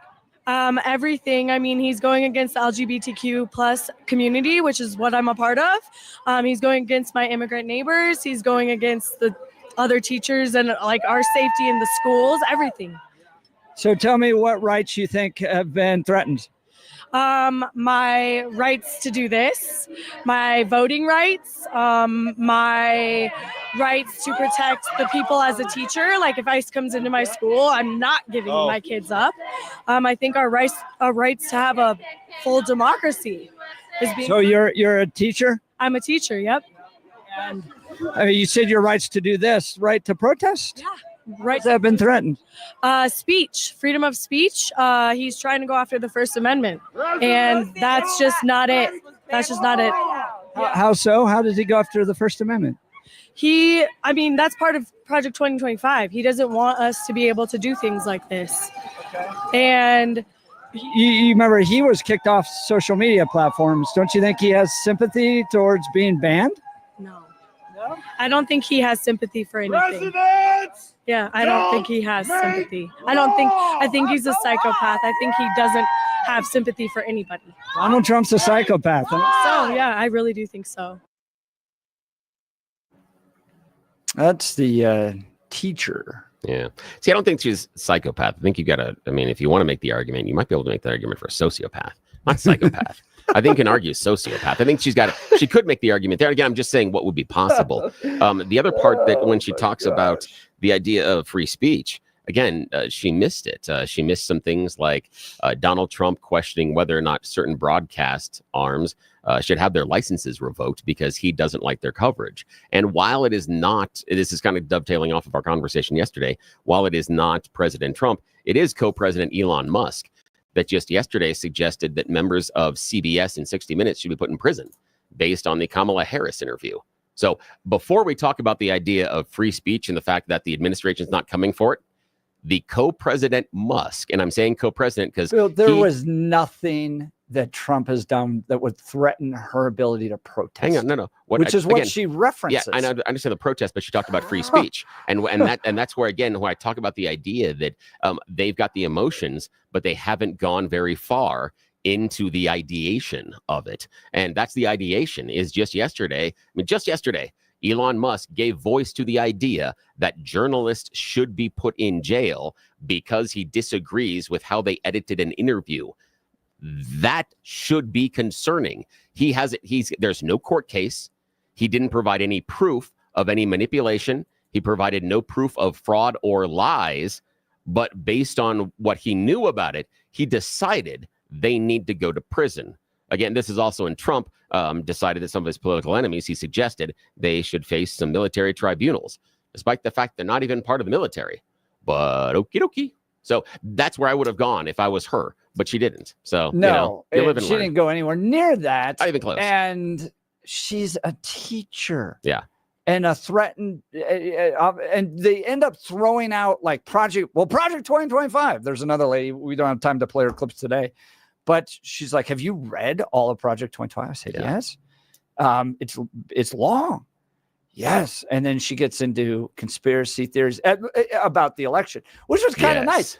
I am thrilled to have Democrats back into the camp of questioning elections. Crazy. She all of a sudden she went stolen election. Always question elections. Then for 2020, they condemned anybody who questioned the election. Now we're back at it. 2024. Yeah, I was like, that's a teacher. Yeah, that is a teacher. Yeah. Well, that was she. I don't think this teacher here, but I don't think this teacher did this stolen election. That was someone else. No. That was a different. Yeah, that was someone else. Yeah, but yeah. And that was lunacy. My favorite was that I literally talked to a person that was calling Donald Trump a psychopath, and right after her, you want public execution of Donald Trump and Elon Musk. Yes, please.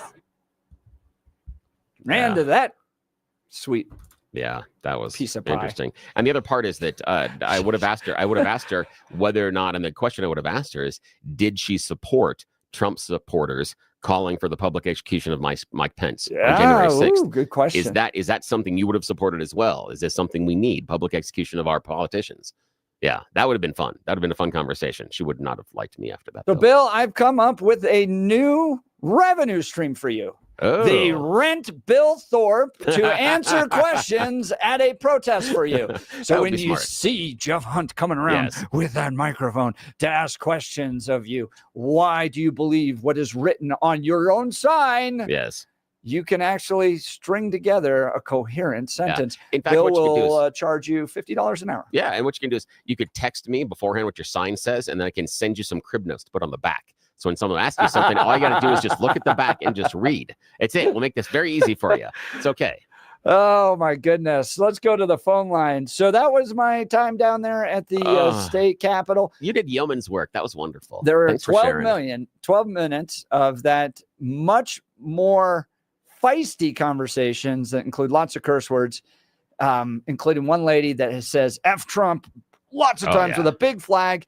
And I ask her why she's so angry at Donald Trump, and it's because he's a hateful person. Yes. And then I go, but your flag's a little hateful. And she stopped. I laughed at that one.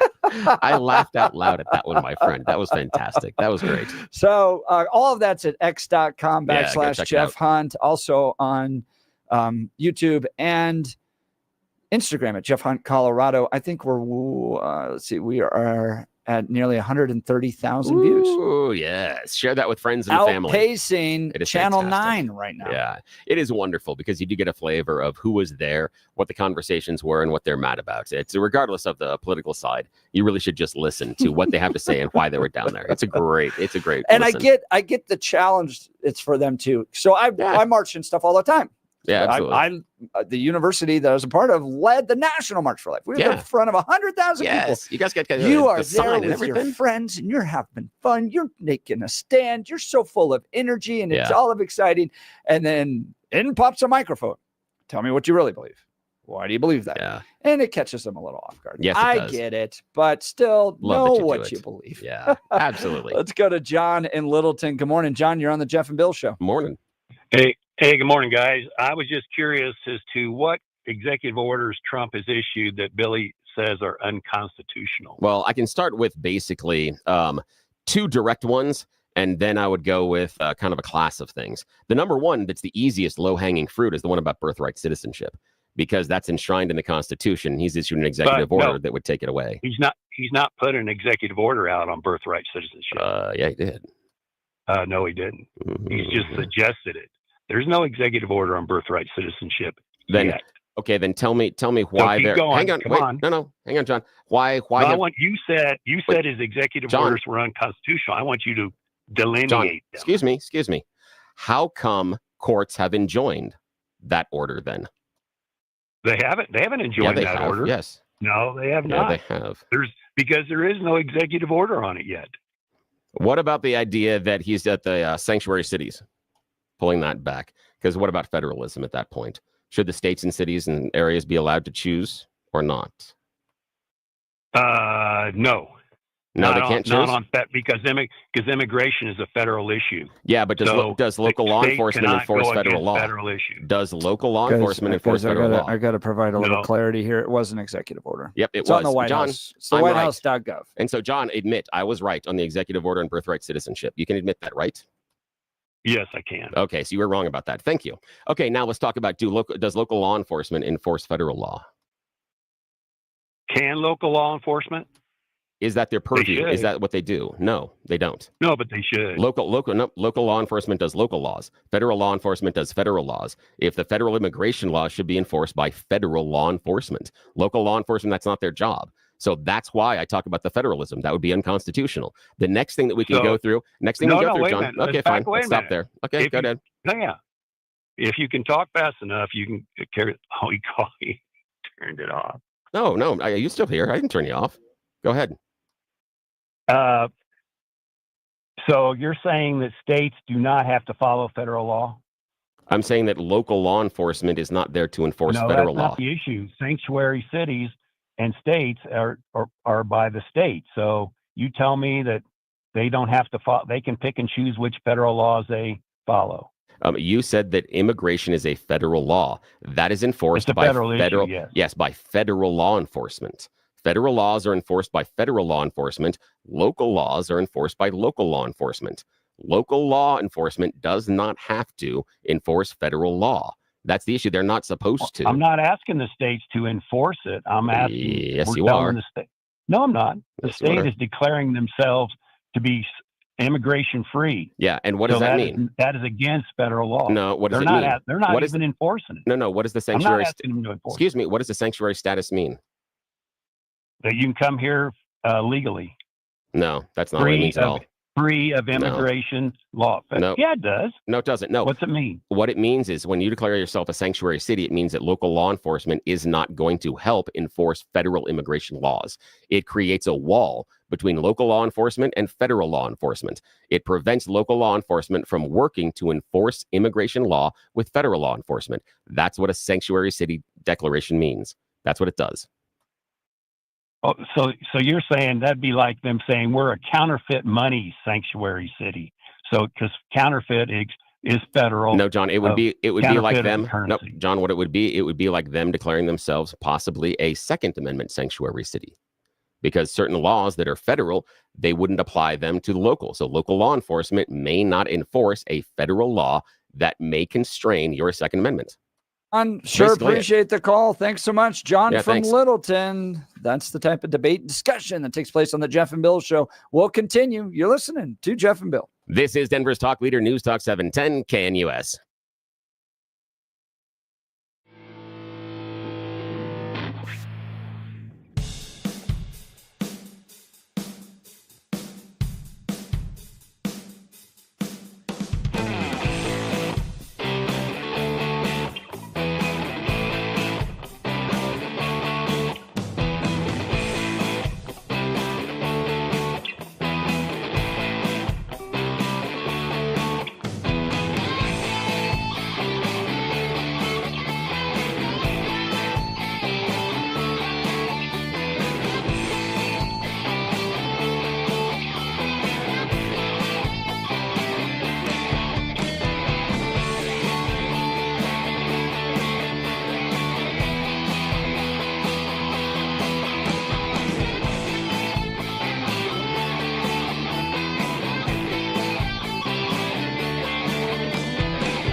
Welcome back to the Jeff and Bill Show. It's been an absolutely fire show.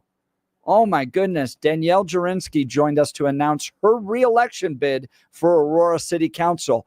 That happened on this show. Yep, you heard it first. Yes, nobody else had it. We also talked with the Elizabeth School District Superintendent in their fight against the ACLU to protect children from graphic content. That was a first as well. That could very well be the next Jack Phillips, Lori Smith, U.S. Supreme Court case to rise all the way up and shape national law. Yeah. We covered the airplane crash, the King Soopers strike is over, and then the anti-Trump rally. So if you missed any of it, go to 710knus.com to download the podcast. Go to my account, x.com/Jeff Hunt, if you want to watch the 12-minute video. Got to see that down video. At the anti-Trump rally. Yes. We'll continue. I'm heading to CPAC. Starting tomorrow. You're listening to The Jeff and Bill Show. This is Denver's Talk Leader News Talk 710 KNUS.